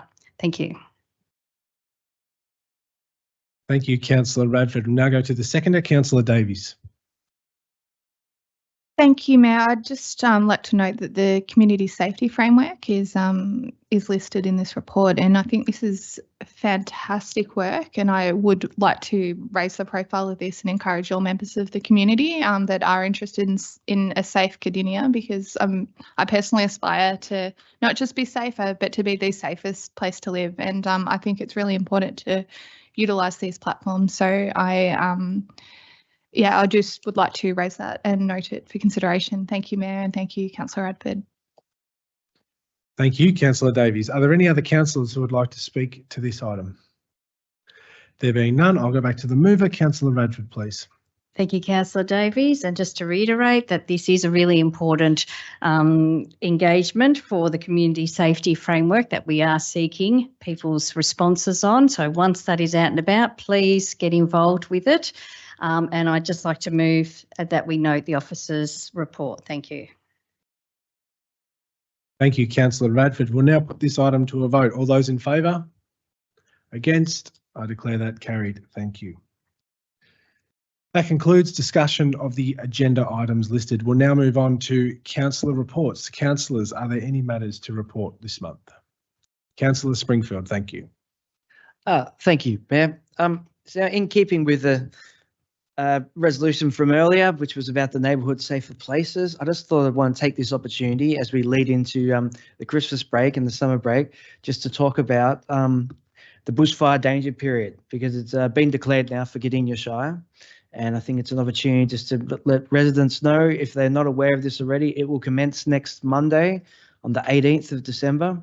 And then we'll probably be in place until May or something, is generally the thing. So there's only a week left to burn off if you're in one of these fire-prone areas where you can burn off. And unfortunately, it looks like it might be kind of wet weather as well. So hopefully there is at least a day or two over the next week that lines up with the days where you can burn off.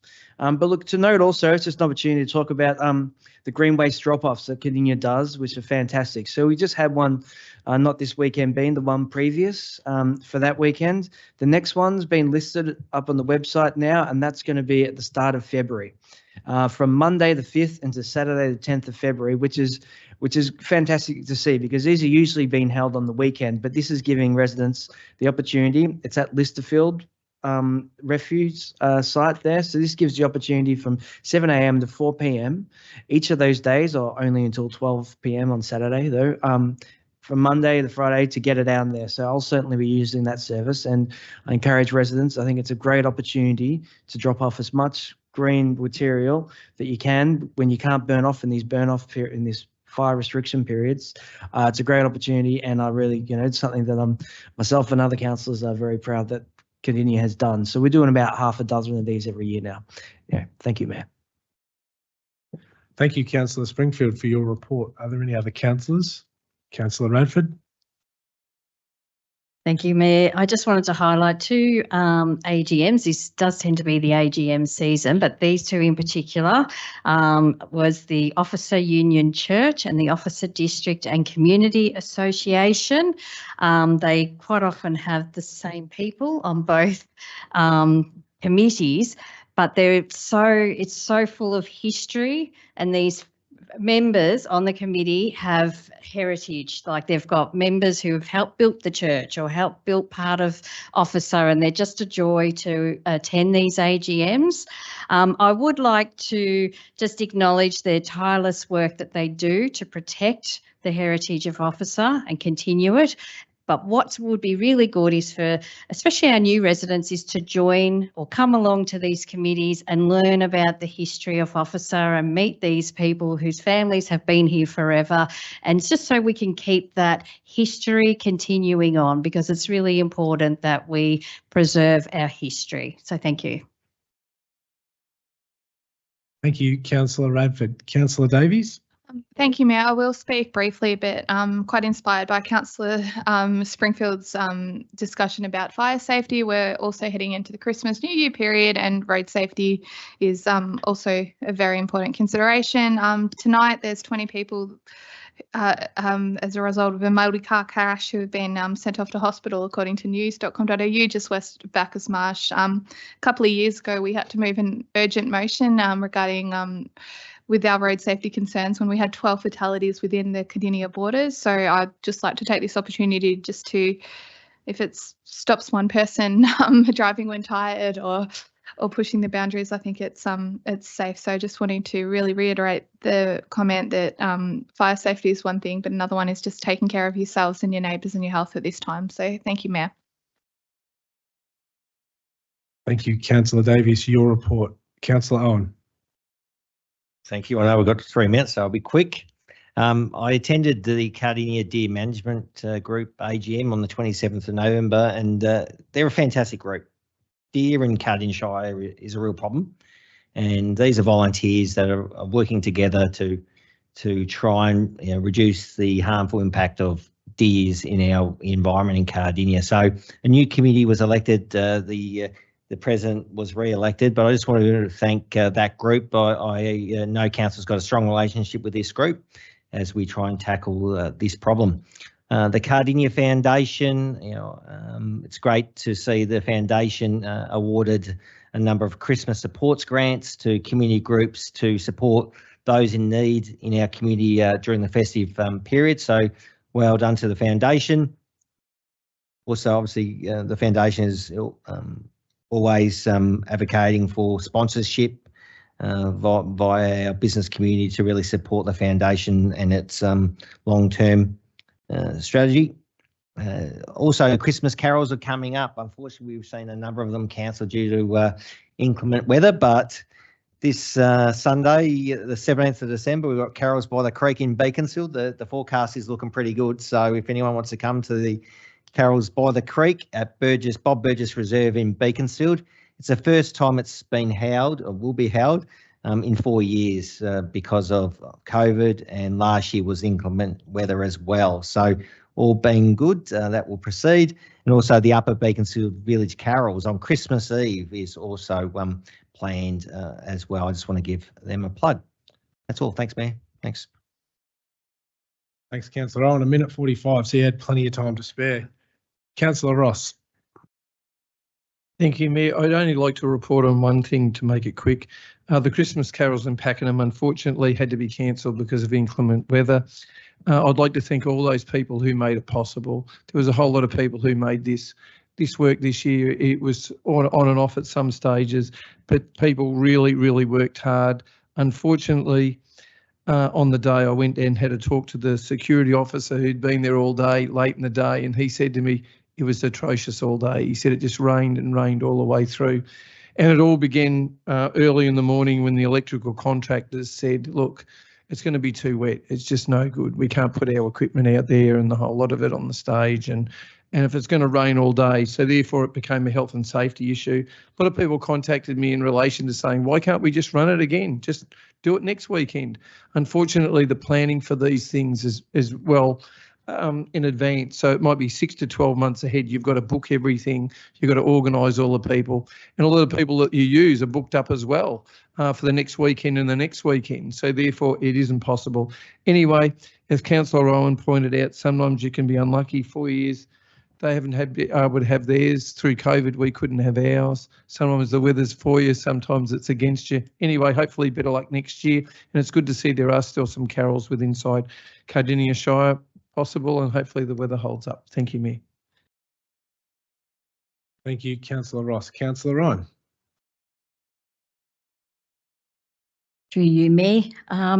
Yes, it's a bit sad that three events, Christmas events, were cancelled due to weather. But you know, in some ways, we've got the rain. So you know, is it better to have the rain and prevent the fire issues that we just talked about? So you know, maybe a year of relaxation and getting out in the garden once the weeds all come out. So I was lucky enough, I was approached by the Southeastern Mental Health Wellbeing Reference Group Board, and they approached me and asked me if I would be interested in being on the board. I had to apply, so I didn't just get it, and my application was successful. So we had our first meeting on the 23rd of November, and it's to what we do is we advocate and in reference to what has come out of the Royal Commission for mental health and to improve services within the southeastern region, which is down this way. So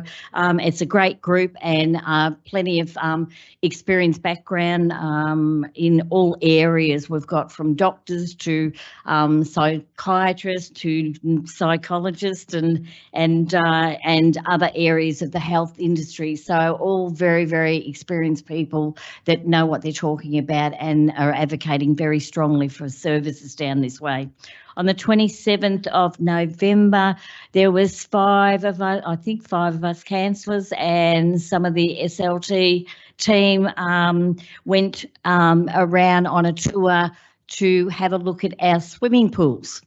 And the first one we approached was the Pakenham pool, and we had a look around there. Everything was working, especially the buckets in the little waiver pool, because they had been working for years. So it was great to see that they're working. Yes, there is still a leak there, but it is being addressed and it will be fixed. And you have to remember that the pool is older. And, you know, these things happen. So, but we've spent quite a bit of money on the Pakenham pool in improvements. Then we went from there to Garfield Pool, and a different atmosphere altogether, very peaceful and harmony. I found walking around there, it was just a different environment altogether, wasn't it? Yes.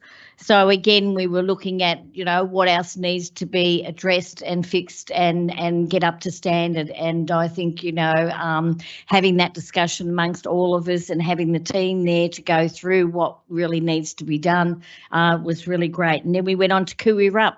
And again, another atmosphere altogether, which had a lot more trees and a lot more mess in the pool. So, but it does need quite a bit of work there, and we've addressed it and we've had discussions on it. So it was great to go on that tour. I think it was fantastic, and we need to do regular visits like that in all our sports and swimming area. And the last one, I went to the Pakenham Men's Shed Christmas dinner on the 7th, and we went to Cardinia Farm, and we had an entertainer there. We're up dancing, we're up singing. We had a beautiful roast dinner and sweets and a lot of joy. So thank you to the Men's Shed for inviting me. It was absolutely a fantastic day. I came home exhausted because they're just a ball of energy. So that's all I've got to report, and just Merry Christmas to everybody. Thank you, Councillor Ryan. Merry Christmas to you too. Councillor Moore, please. Thank you, Mayor. On the back of what Councillor Ryan was saying, I imagine you'd be worn out because it's a men's shed. You'd be the only one they could dance with. So I guess you'd be dancing all night, all day. Look, I did go to there's a mental health awareness group that's in Garfield at the moment, which is just starting to get a bit of momentum, run by Jenny Pickering of Garfield. And we had a meeting the other day, which was really great to go to and flush out some of the issues and what can be done in the future. And Pieta from our own council here, and Gemma Patton did a fantastic job from council there speaking to the community. I actually couldn't get a word in, which is unusual. But that was a really good thing to go to the other week. And I as other councillors have mentioned about the carols, it's disappointing to me to see the carols at Pakenham, Langling in particular last Friday, and Kuirup on the Saturday night from the Lions Club, and the Rotary Club at Langling couldn't have them, which is upsetting. But it's due to the weather. We couldn't do anything about that. AGMs, there's about 4 or 5 I've done over the last week or so, that they are, as Councillor Radford mentioned, that there's a lot of it's AGM month, and that's what we have. But what I did want to mention is the walk against violence we had recently at the hall in Pakenham. I respect my fellow council alongside with Councillor Ross, and I are both ambassadors for that particular event, white ribbon ambassadors, and the council team. The mayor was there, spoke very, very well on the day, Mr. Mayor, and we walked through the streets of Pakenham chanting. Blocked the streets off, chanting what we had to get the message out to our local community and get it through to them what we're about. So that was a great thing to go, and of course we were supported by the Pakenham Rotary Club, who had a fantastic barbecue there as well, as you would have attested to the sausages we had shared on the day. Thank you, Mayor. Thank you, councillors. Thank you, Councillor Moore. Are there any other councillors wishing to report on their activities? I just want to briefly mention Christmas Together 2023. Obviously, I want to thank our council staff who partner with these community groups, but more importantly, I just want to thank the community groups. There's a number of different groups who you can share a free meal with, whether that's the Gather Church, Bless Collective, Afri-Oz Iliacs, the Salvos, Cockatoo RSL.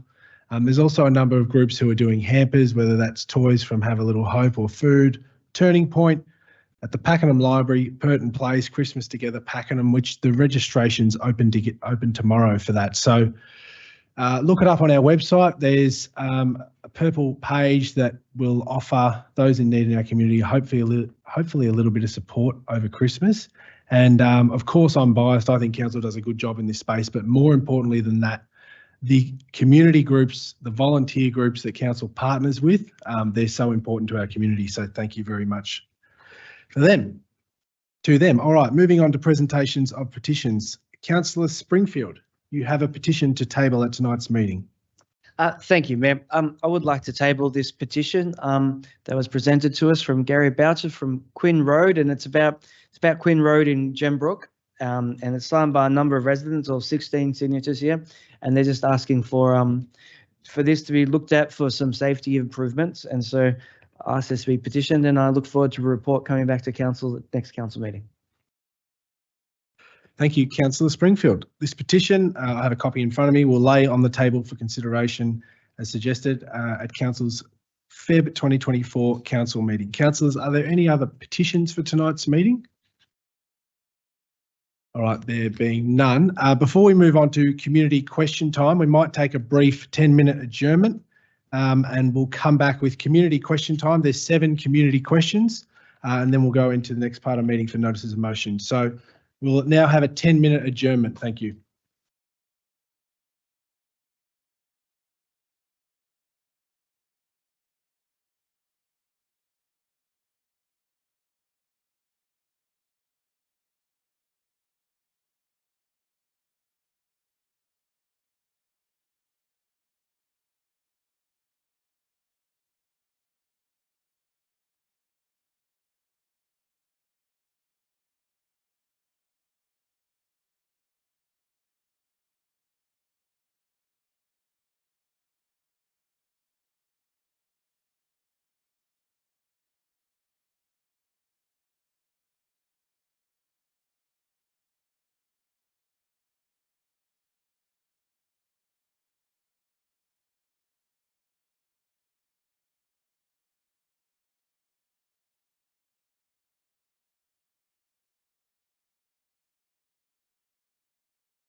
Thank you, everyone. Thank you. We'll recommence with community question time. We've received 7 community questions for tonight's meeting, including carryovers from the Town Planning Committee meeting held last week. The first question is received from Rhonda Clifton. Is Rhonda in the gallery? No? Okay. In that instance, thanks, Carol. Thanks, Sia. Thank you, Mayor. We'll reply in writing. Thank you. Thank you, Rhonda. You will get a reply in writing. Your question won't be addressed tonight. The second question is from Suresh Para. Is Suresh in the gallery? No? Okay. Mr. Para, you will receive a reply in writing. Moving on to the third question. The third question is from Andrew Little. Is Andrew in the gallery? Okay, Mr. Little, you will receive a reply in writing. The remaining questions all relate to the Door Road planning application. If the community members in question are present, we will ask Lily Rosick, the General Manager of Livable Communities, to answer these questions. So moving on to the fourth question, it is from Jason Watts. Is Jason in the gallery? Thank you, Mr. Watts. I'll ask Lily Rosick to come up and read and reply to your question. Thank you.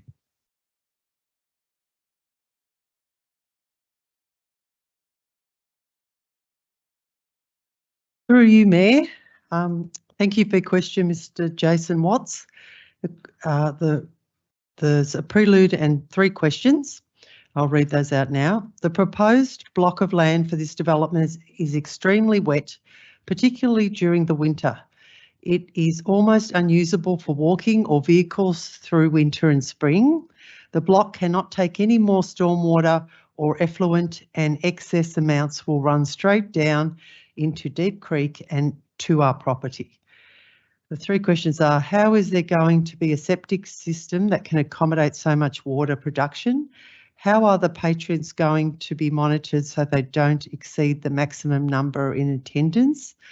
How are the patrons going to be informed or monitored to not use Seymour Road for entry and exit to the development, as the road is a single lane fire access track with limited visibility? The road is not suitable whatsoever for high traffic volume. The responses are, through the planning permit application process, a land capability assessment was provided as part of the application documentation. The study indicates that the site has the potential to accommodate effluent. However, the proposed siting of the effluent area is questioned, and a condition on the permit will require further exploration of the matter, if required. A condition has been placed on the proposed permit that a mechanism to record attendance numbers at the site. This record must be made available to be viewed by council upon request. If council receives complaints about numbers or visually notes concerns itself, it will investigate this, and the mechanism to record numbers will be reviewed. The proposed patrons will have the same ability to utilise the local road network as any other commuter. It is envisaged that the majority of traffic will access the site via Door Road. Thank you. Thank you, Ms. Rosick. The 5th question is from Jyanne Cookman. Is Jyanne in the gallery? Okay. Thank you, Jai Cookman, for your question.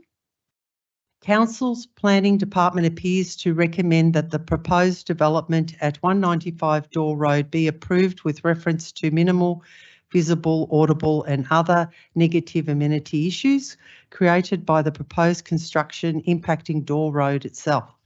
However, nothing has been mentioned by Council with relation to those same negative amenity issues likely to impact particularly adjoining properties who have 100% visibility, audibility and other from all indoor and outdoor living areas of their property. My question is this: would councillors happily overlook here and be generally negatively impacted by such construction and its proposed use from all living areas of their homes between the advised operating times? The response: the green wedge zone allows for numerous uses that will create minor impacts during the construction phases. There is a requirement on the developer to adhere to various standards and conditions to do with working hours, dust mitigation, etc. during the construction phase. Council takes any complaints in this space seriously.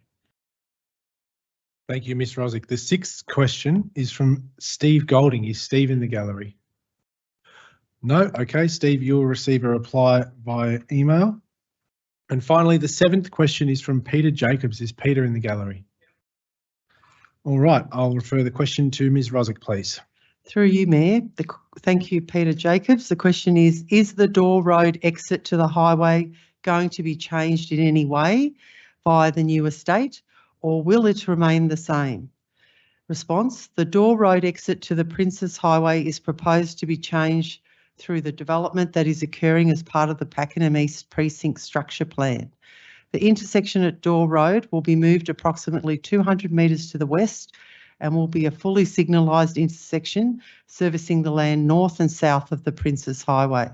There is currently no plans for any developers to deliver this in the coming years. Thank you, Ms. Rosick. That concludes the community question time. We'll now return to the notice of motion section of our agenda. Our first notice of motion is from Councillor Davies. Councillor Davies, you have lodged a rescission motion number 1085. Can you move your motion, please? Thank you, Mayor. I move a motion to rescind the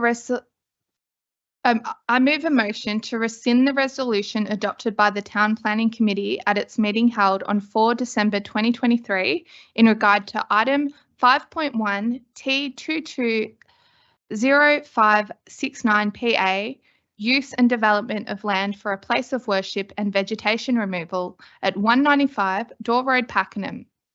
The resolution was that Council resolves to issue a refusal to grant planning permit T220569 for the use and development of the land for a place of worship and vegetation removal at 195 Door Road, Pakenham, subject to listed grounds of refusal.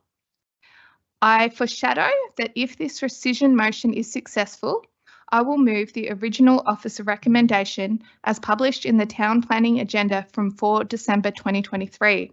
That Council resolve to issue a notice of decision to grant a permit for planning permit application T220569 for the use and development of the land for a place of worship and vegetation removal, subject to the conditions listed in the published agenda of 4 December 2023.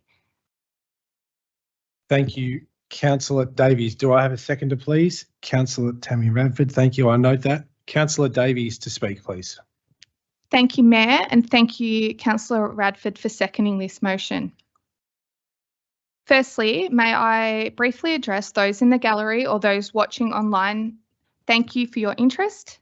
This is an extremely sensitive item, and in Council debating this again this week, I do acknowledge it only heightens the stress that many affected have reported.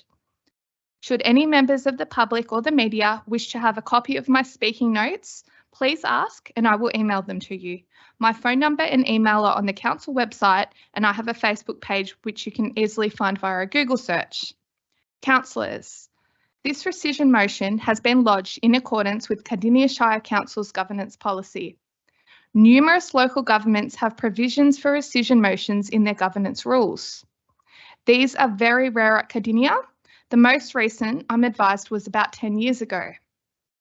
I learned about rescission motions earlier this year when I was considering lodging a rescission motion due to the content in a council report being potentially insufficient in detail for the councillors to be informed when we made our decision. I didn't need to proceed with lodging a rescission motion at that time. The CEO agreed with me and several changes followed, where we addressed what was missing from the report so councillors were informed at a briefing, and we made other changes to our processes moving forward so this didn't happen again. That report and Council's decision was significant to the governance and the business operations at Council, but it was of less public interest than this matter is as a planning decision. Hence my decision at that time not to move it publicly, but to act and fix it behind the scenes. In lodging a rescission motion, the grounds need to be sound, and I also required the support of an intended councillor to second this. Councillor Tammy Radford supported me in the lodgement of this as the intended seconder after taking a detailed review. The CEO has also accepted the grounds for this, being that some councillors were debating and thus were potentially not informed of the correct information pertaining to council's decision. These being that the planning application had significant impact on protected biodiversity and that the site is not adjoining the urban growth boundary per the Green Wedge Management Plan for the Western Port Biosphere. Councillors, I will confirm for clarity that there are two steps to this motion. Firstly, that council rescinds its previous decision, which means we cancel what we resolved last week. And the second part is that council resolves to grant a new planning permit with conditions. These are the same as what the council officers proposed in their recommendations originally to us, exactly the same conditions we saw listed last week. Councillors, what I ask you to consider is that last Monday, councillors spoke of concerns about biodiversity and whether or not this site is considered reasonably adjoining the urban growth boundary per the Western Port Green Wedge Management Plan. This information may have informed your decision. The council officers have not presented any information regarding adverse outcomes to protected species. Hence, my concern that the biodiversity argument wasn't informed information for debate and discussion. The council officers have confirmed that the Western Port Green Wedge Management Plan is a guide that can be utilised in informing planning decision making in Green Wedge areas in the absence of not having a specific guide for this area where the planning application is. Whilst adjoining versus abutting is wording that is open to interpretation, council is informed that there is a precedent in place with a place of worship in a Green Wedge land in Officer, which is over 400 metres from the urban growth boundary. The site in question is 370 metres from the urban growth boundary, and as such, a clear precedent is set that this site can be considered adjoining land to the urban growth boundary, and this precedent is based on a previous council resolution. When a planning application is assessed by council officers, it includes detailed assessment of the planning scheme and legislation, the proposed use, numerous expert technical reports and submissions from the community. It was significant to council and to council officers when 39 formal objections raised concerns. The concerns included what the built form will look like, what the traffic impacts are, what impacts the traffic will cause on dust and noise, and what activities are in operation and when. The council officer's recommendation to approve a permit with conditions included conditions to this permit to address these and to mitigate the impacts. The conditions included a requirement that traffic signals at the Door Road and Princess Highway intersection must be in operation prior to commencement of activity at that site. The surrounds are developing, including the Pakenham East Precinct Structure Plan. Cardinia is changing, and whilst Green Wedge land is not being subdivided into residences, the amenity in the area will be different. There will be more people nearby. That is the reality. Human beings as species don't like change. It is hard. And this planning application sought approval to use the land for what is considered a reasonable and approved use. And in council granting this permit with conditions, it is an informed and reasonable decision. And that's what the council officers presented to council. Councillor Davies, ask you to wrap up soon, please. Oh, thank you. The assessment and facts don't change because the community is not brought along with the decision making. And even some councillors went across the detail when correct information was being discussed in our debate. I believe that as councillors, we should always look to the correct information to make our decision. Was your decision based on information that might not have been accurate? If you change your position tonight because you see the facts differently, it's not a sign of weakness, it's a sign of accountability, humility and grace to acknowledge when you're wrong and fix it, and it's a brave one. I also believe it is part of our job as councillors to support and facilitate connection between existing landowners and new landowners. With communication between the people, with truthful and fair decision making and support from governments, we can ensure best support for current and future communities. Thank you, Mayor. Thank you, Councillor Davies. We'll now go to the seconder, Councillor Radford. Thank you, Mayor. I'll reserve my right to speak. Thank you. Thank you, Councillor Radford. Are there any other councillors who'd like to speak to this? Councillor Owen. Thank you, Mayor. I believe that there is no grounds to warrant such a rescission motion. I stand by my position as detailed when I spoke to the alternate motion of refusal. I believe I spoke to elements in the report, and I don't believe I misled councillors or failed to provide information. All the information is in the report.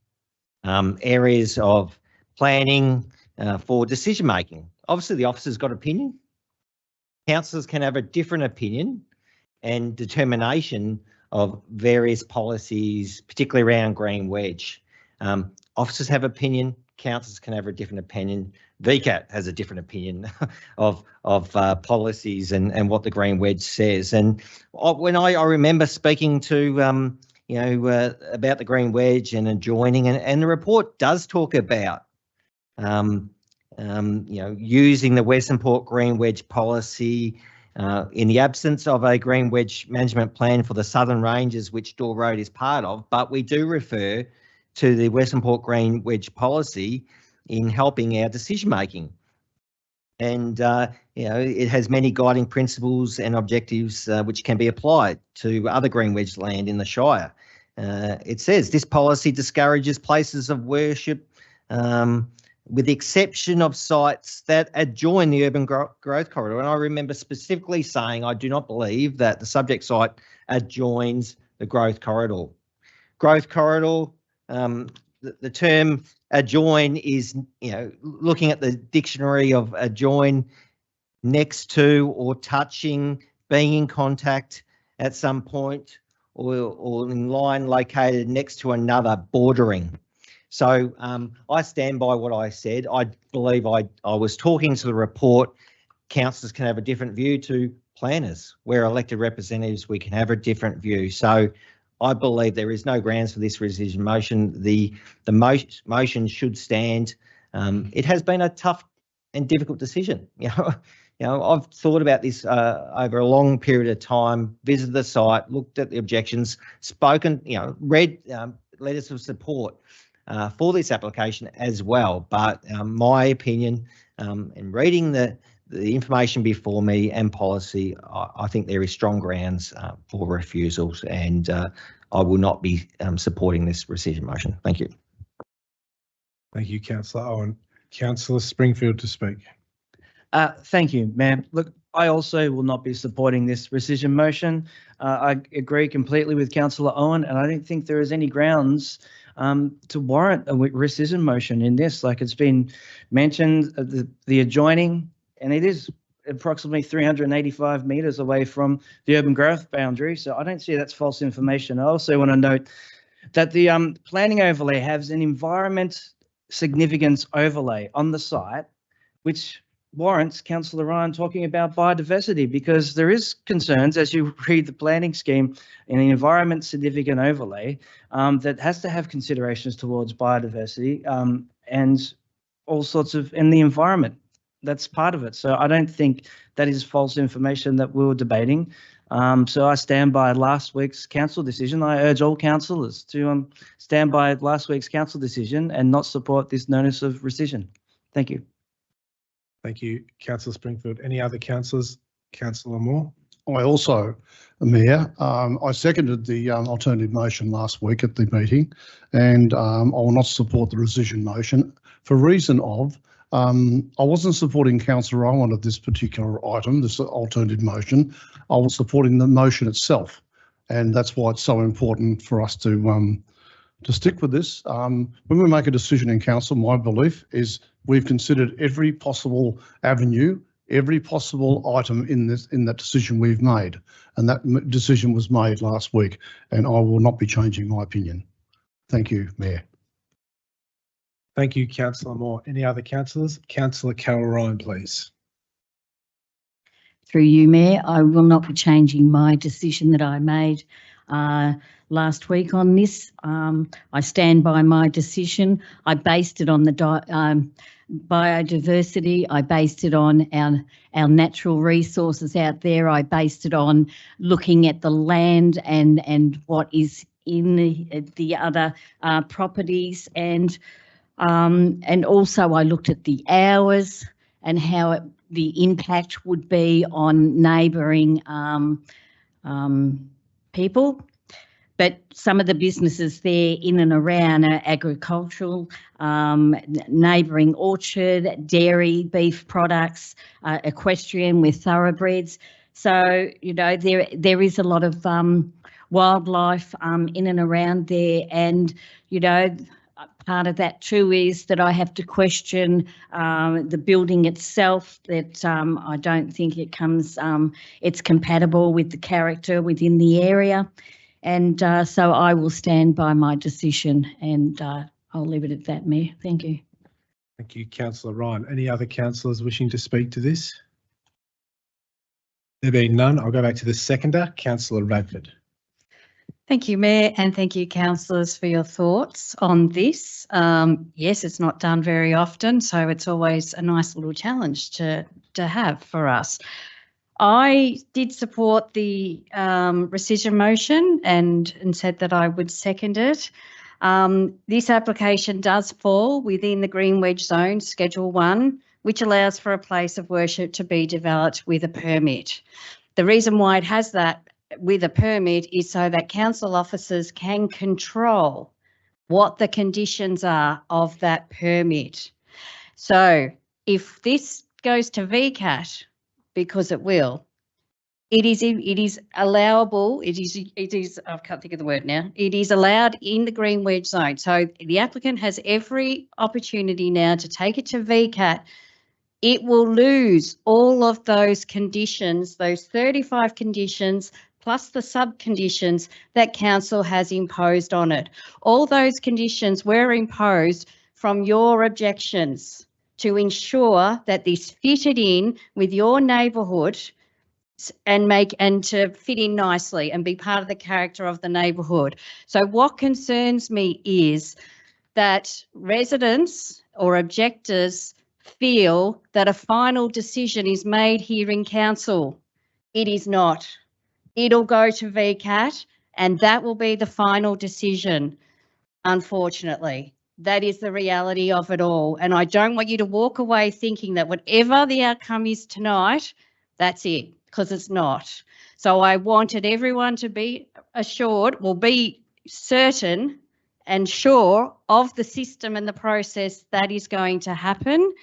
And reality is this application can be built within this Green Wedge Zone, and so it will go to VCAT, and it would be a really bad outcome if it comes back to us without all the conditions that the council officers have carefully and thoughtfully imposed on it.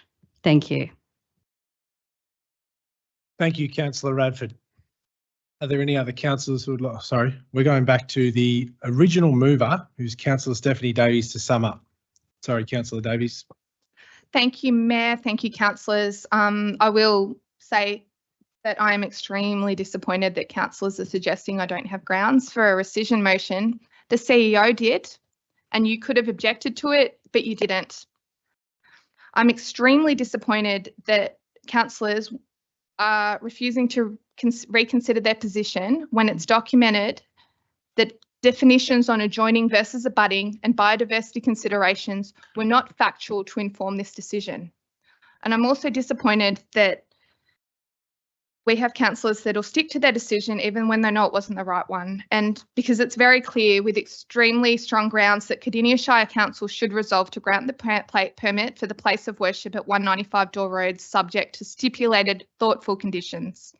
As Councillor Owen and Councillor Radford both mentioned, regardless of our decision, it may go to VCAT for review. And if council grants the permit, nearby residents indicated they intend to appeal to VCAT, and the planning applicant, if it's refused by council, does seek review at VCAT, we understand the grounds are strong for the decision to be overturned, extremely strong.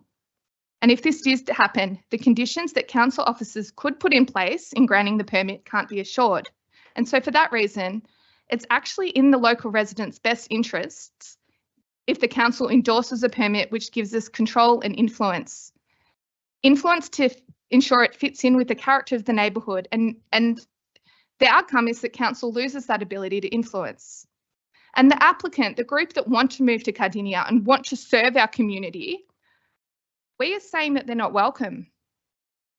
Councillors, please consider what your support says to the wider community, because it's a sign of leadership to be upfront and to be honest. Sometimes the right decision for the community isn't the easy one, and this one isn't easy.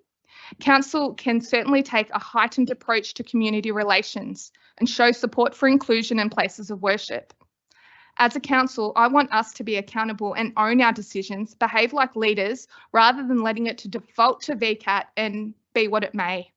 We won't make every individual happy all of the time, and we are meant to be serving the whole community. With integrity, we can advise objectors that there were not grounds to refuse the permit, and that we can set stringent criteria to protect the amenity for the concerned residents. And if we as councillors can prove this to them, perhaps we'll earn their trust, and perhaps they will find that they agree with the decision despite having initial objections. I consider it was a very clear decision with extremely strong grounds that Cardinia Shire Council should resolve to grant the permit. Councillor Davies, can you start, please? You're over time. Correct. I consider it was a very clear decision with strong grounds, and I confirm tonight, councillors, I am seeking your vote, rescinding the previous decision and issuing a permit with conditions. Thank you.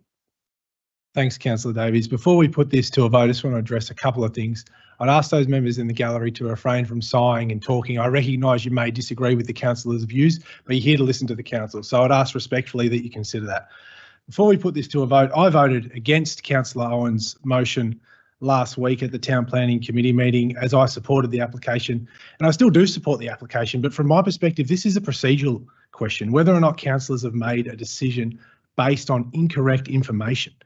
And I don't think they have. I think we're obligated to stick to our decision. I think the applicant has a system in place to appeal that decision if they wish.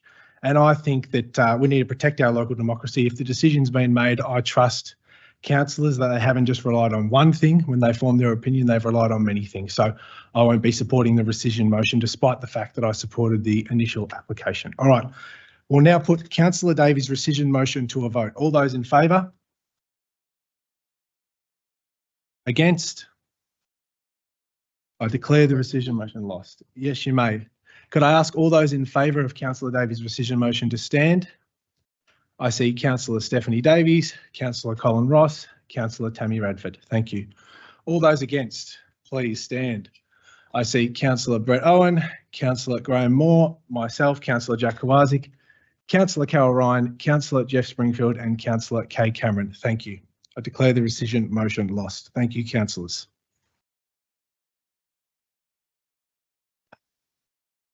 Now, the next notice of motion is from Councillor Tammy Radford. Councillor Tammy Radford, can you move your motion, please? Thank you. This is notice of motion number 1086, that council officers present a report back to council within 3 months that presents alternatives for establishing either guidelines or a local policy in the Cardinia planning scheme to guide applicants in choosing a site for a place of assembly, place of worship within Cardinia Shire Council. This report should specify the implementation timeframes and the likelihood of support at state government of the discussed guidelines or policy, and outline the communication plan for disseminating this information to applicants. Thank you. Thank you, Councillor Radford. Do I have a seconder for that notice of motion? Councillor Stephanie Davies. Councillor Radford to speak, please. Thank you, Councillor Davies, for your second. I wanted to bring this motion to council because we get a lot of applications in significant industrial land. We get some in green wedge land, like green wedge zoning, like we've had tonight. But what is really disappointing is often in the industrial land, we can't approve those applications. So I'm thinking that a guideline or a policy that these potential places of worship can look up on our website can then guide them before they purchase a factory to understand that they cannot proceed with a place of worship in this place. I do also think that it can help with other zones that we have, like we've just had a discussion in Greenwich zone, and I've seen some of these policies and guidelines. Casey Council has a guideline and a checklist for potential applicants. Macedon Ranges has a policy. So there are these out there at other councils, and I know that they have been assisting with those potential places of assembly and worship. So I think it's definitely worthy for Cardinia Council to have one as well, because it breaks my heart every time I have to say, sorry, this does not fit into an industrial zone. So this is why I've brought it tonight for discussion and hopefully endorsement. Thank you. Thank you, Councillor Radford. I'll go to your seconder, Councillor Stephanie Davies, please. I'll reserve my right to speak, Mayor. Thank you, Councillor Davies. Are there any other councillors who would like to speak to this notice of motion? Councillor Ross. Thank you, Mayor, and thank you, Councillor Radford, for raising this notice of motion. It's exasperating for places of worship who come to our Shire, who dedicate their time, effort and volunteer to the majority of things that we run here in Cardinia Shire. They want to make their home here. They want to have a base here. But unfortunately, the system we have in place at the moment just doesn't seem to give them any opportunity. I think it is really good to bring a report back with some alternatives and some guidelines to help and encourage them. If they tick all the boxes, they can stay here, not have to look for somewhere else to go to have their base, and yet do all their volunteer work here in Cardinia Shire. I mean, I must say they probably look at other businesses that don't have favourable recommendations, that manage to get permits in different areas to operate, and yet sometimes they mightn't have enough car parks or something like that, but they talk to the neighbours and the neighbours say things like, yeah, you can have it here. We're not even going to be here. We're going to be here for 2 hours a week. They agree to it and then it gets knocked back. Anyway, I think this is really good. I look forward to seeing something come back if this gets approved. Anyway, thank you. Thank you, Councillor Ross. Are there any other councillors who would like to speak to this notice of motion? Councillor Moore. Thank you, Mayor. Look, in principle, I agree with the notice of motion, and what I agree to is for a report to come back to us for us to review. That's all I'm agreeing to at this point. I do believe that these alternative guidelines you're referring to, which is, I understand that and I get it. I believe that democracy should prevail, and I think that the biggest issue I have with protecting industrial land is the reason why they have these things in place, to respect and protect those industrial lands for industrial industries. So I'll be interested to see when the report comes back from council, from the council staff, because a place of worship is not in industry when it comes down to manufacturing industry, which I call it as. And I can be wrong, but that's how I see as industrial land would be that way. And I would like to see those things in place to protect those areas for the future. So I'll be open and I'll be interested to see what comes back with this report from the council staff. Thank you, Mayor. Thank you, Councillor Moore. Are there any other councillors who would like to speak to this notice of motion? There being none, I'll go back to the seconder who reserved the right to speak. That's Councillor Davies, please, to speak if you wish. Thank you, Mayor. Numerous applications for places of assembly and worship have been presented to Cardinia Shire Council, and other councils, including nearby the cities of Casey and Monash, have guidance notes for applicants, and Cardinia does not. It's absolutely essential we act to support faith-based organisations. We know how much volunteering by faith-based organisations is supporting our community. And we heard it tonight, councillors, when our mayor shared the network of support organisations providing food, toys and Christmas gifts, hampers and community meals to support our community, because for many it is a tough time, it's a vulnerable time. And it's been absolutely humbling and inspiring as a councillor to meet so many of these people, different people of different faiths, of different backgrounds, and even further, the freedom to practice a religion of choice.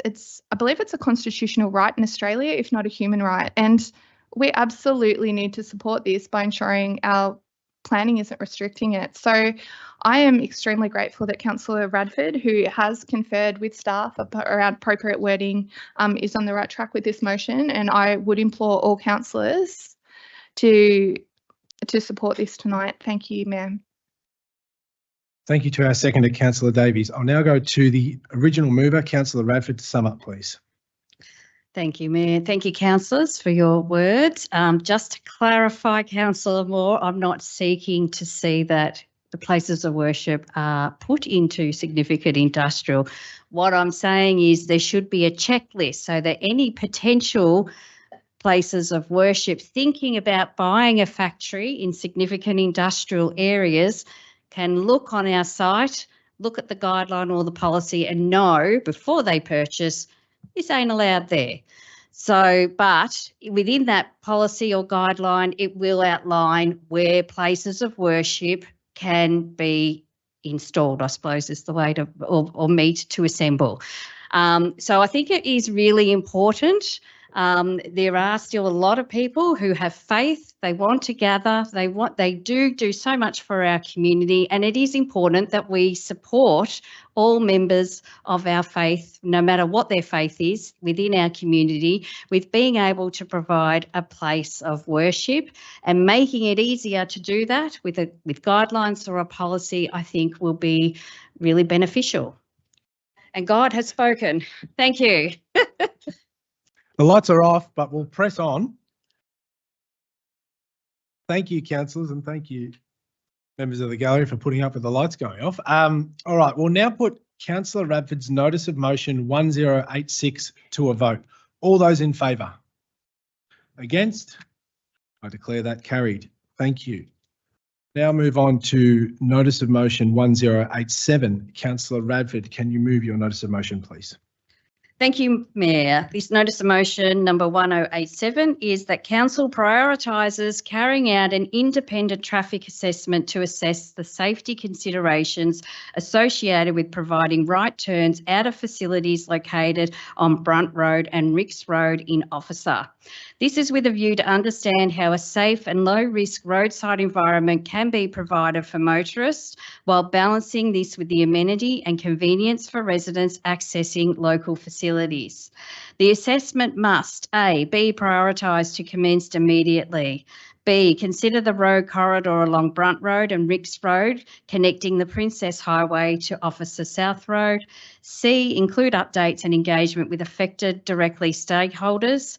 The findings of the assessment are to be reported back to Council at the next scheduled Council meeting on the 19th of February 2024. Thank you, Councillor Tammy Radford. Do I have a seconder for that notice of motion? Councillor Jeff Springfield. Thank you, Councillor Springfield. I'll go to the mover, Councillor Radford, to speak. Thank you, Mayor, and thank you, Councillor Springfield, for your second. This motion has come about from recent concerns and complaints from residents residing at 20 Brunt Road, Beaconsfield, the Blue Gum Residential Park. There are a number of major projects in that area, and I acknowledge how frustrating this has been for residents in the area the past few months, and I thank you for your patience while that's getting done. This has included the Princess Highway intersection upgrades, the level crossing removal project, and the Brunt Road and Pioneer Way extended connection. The issue for the residents at the Blue Gum Residential Park is that there has now been a median strip installed on Brunt Road that is restricting their access out of the park. The residents till now have had right and left turn available leaving the park. The left turn has now been taken away. This left turn is important and gives residents access to amenities such as their closest supermarket located on Ricks Road. As per the Officer PSP, Pioneer Way has been extended to connect with Brunt Road, giving better access to the new school that will be opening up in first term 2024. A roundabout has also now been installed at the Brunt Road Pioneer Way and Edinburgh Drive intersection to ensure safety at that intersection. The officer PSP also states that a median strip should be installed on Brunt Road to ensure efficient north and southbound traffic movement to and from the Princess Freeway, improve safety at the rail line for all road users, provide uninterrupted vehicle movement across the rail line, and an appropriate interface with surrounding land uses. It also states that the speed limit on Brunt Road will be 60 kilometres an hour and approximately 12,000 vehicles per day will use it. And Council has delivered on what was prescribed in the officer PSP. I am questioning the need for the prescribed medium strip for a few reasons. It clearly states, as I read out, improve safety at the rail line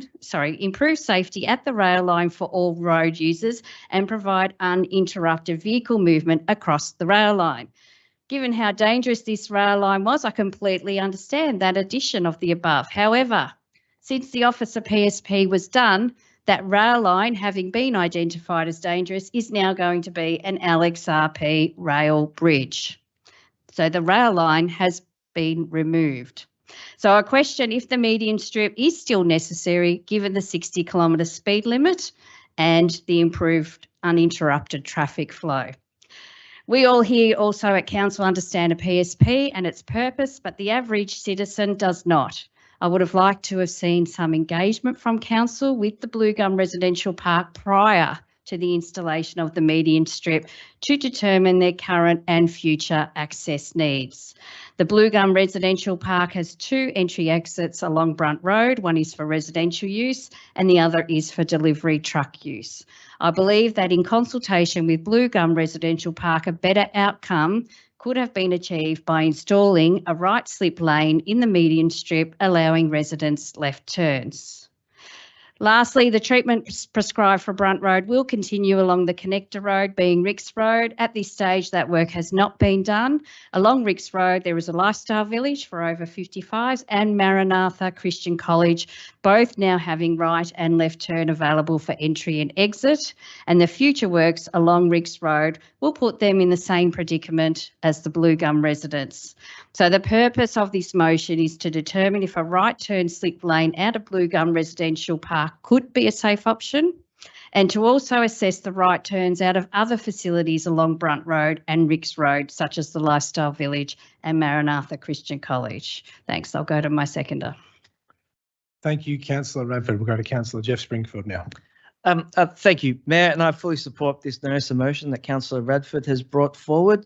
I too was made aware by residents down there at the Blue Gum residential estate there of these concerns, and when I went down to have a look, it was I can fully understand the concerns that have been raised. Look, and I think Councillor Radford summarised everything very well, so I won't need to go over it too much, but you know, things like the PSP for officer is quite old, like I think 2010-ish type of thing. So hence why it hasn't been updated, and to look at some of the change conditions. I don't believe that the Blue Gum village down there was the type of place it is today. It has about 150 residents in there, and it is the only, in that section to that roundabout, it is the only actual drive that needs to get access to and from on that side of the road to Brunt Road. So I fully understand the frustrations of residents who now can't turn right to go down Brunt Road onto Ricks Road, and access facilities can only ever turn left to go to the Princes Highway, and they can't do a U-turn there. It can't be safe.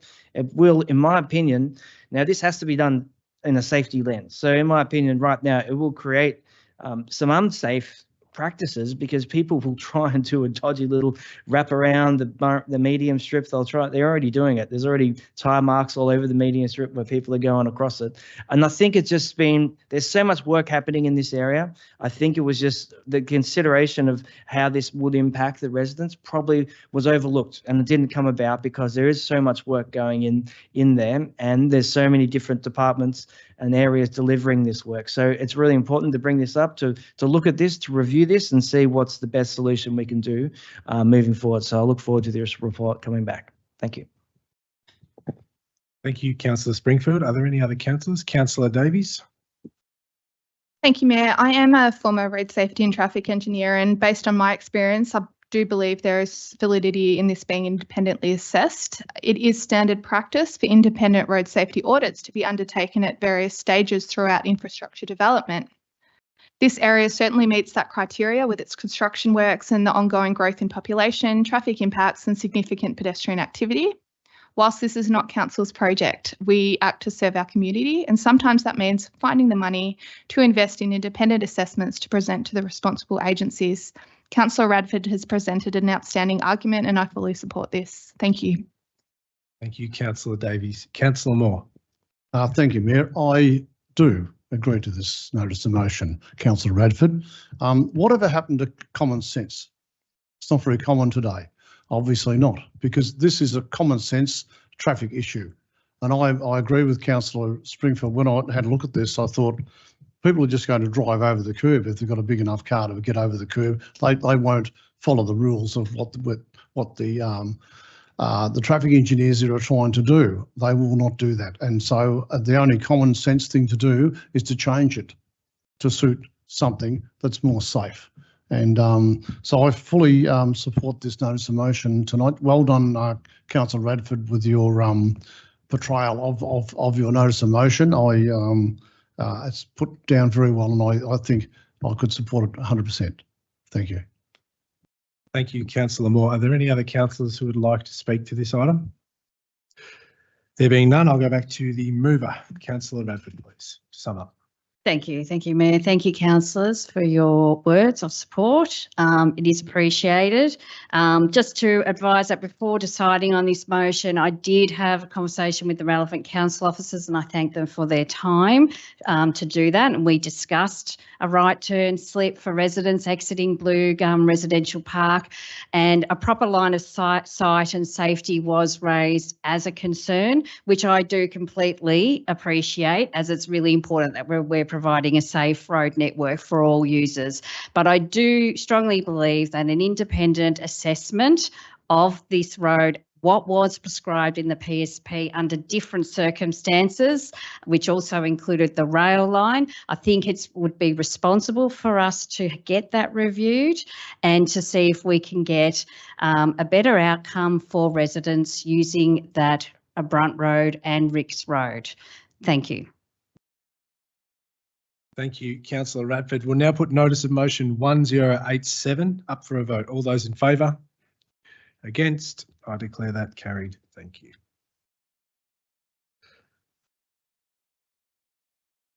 Now we have a councillor question. Councillor Brett Owen, I believe you have a question for Ms. Rosick. Is that correct? That's please, correct, Mayor. Please ask your question. Thank you.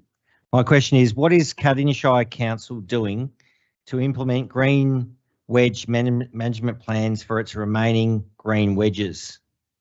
Southern Ranges and Yarra Ranges, Yarra Dandenong Ranges, to help provide the opportunity to clearly articulate the kinds of development or activities that are likely to be supported in the green wedge for these areas. Through you, Mayor. Thank you, Councillor Owen, for your question. Green wedge management plans provide a framework to manage change in green wedges and includes actions to facilitate the framework. The council plan includes an action under prosperous economies to advocate for the development of green wedge management plans in the 21-22 and 22-23 financial year. The success measure in the plan is a retention of the area hectares of green wedge zoned land and significant agricultural special use zone land. Council has been advocating over many years to the state government to gain support administratively and financially to kickstart the management plans in the other areas. The last two green wedge management plans fall across multiple council areas, which creates a layer of complexity to draft and administer. More recently, in 2021, the Southern Ranges Inter-Council Working Group was formed between the 5 councils to create a cohesive voice for the Southern Ranges Green Wedge Management Plan, but also consistency in advocating. Councils had been advocating for the release of the discussion paper on the planning for Melbourne's green wedges and agricultural land, state government paper, resulting from the consultation in 2020-21. However, this information has yet to be released and detailed submissions were provided from councils that have green wedges. Council officers have recently been advised that the state government is not planning to undertake any further work or provide funding to councils to support the development of green wedge management plans. This was reiterated at a recent meeting with senior officers and the Minister of Planning. The final two green wedge management plans, Southern Ranges and the Yarra Ranges, Yarra and Dandenong Ranges management plans, are not currently on the work plan for the Planning and Design Department. Council could go down its own path, but it would be a costly exercise. And however, council officers are currently investigating alternative ways to create local policies such as non-agricultural uses in green wedge areas policy. This could be a quicker remedy, but ultimately a green wedge management plan would be required. Thank you, Councillor Owen, for your question. Thank you, Mr. Ruzzik, for the answer. That concludes tonight's meeting. Thank you, councillors, officers, and those in the gallery for your attendance. Thank you.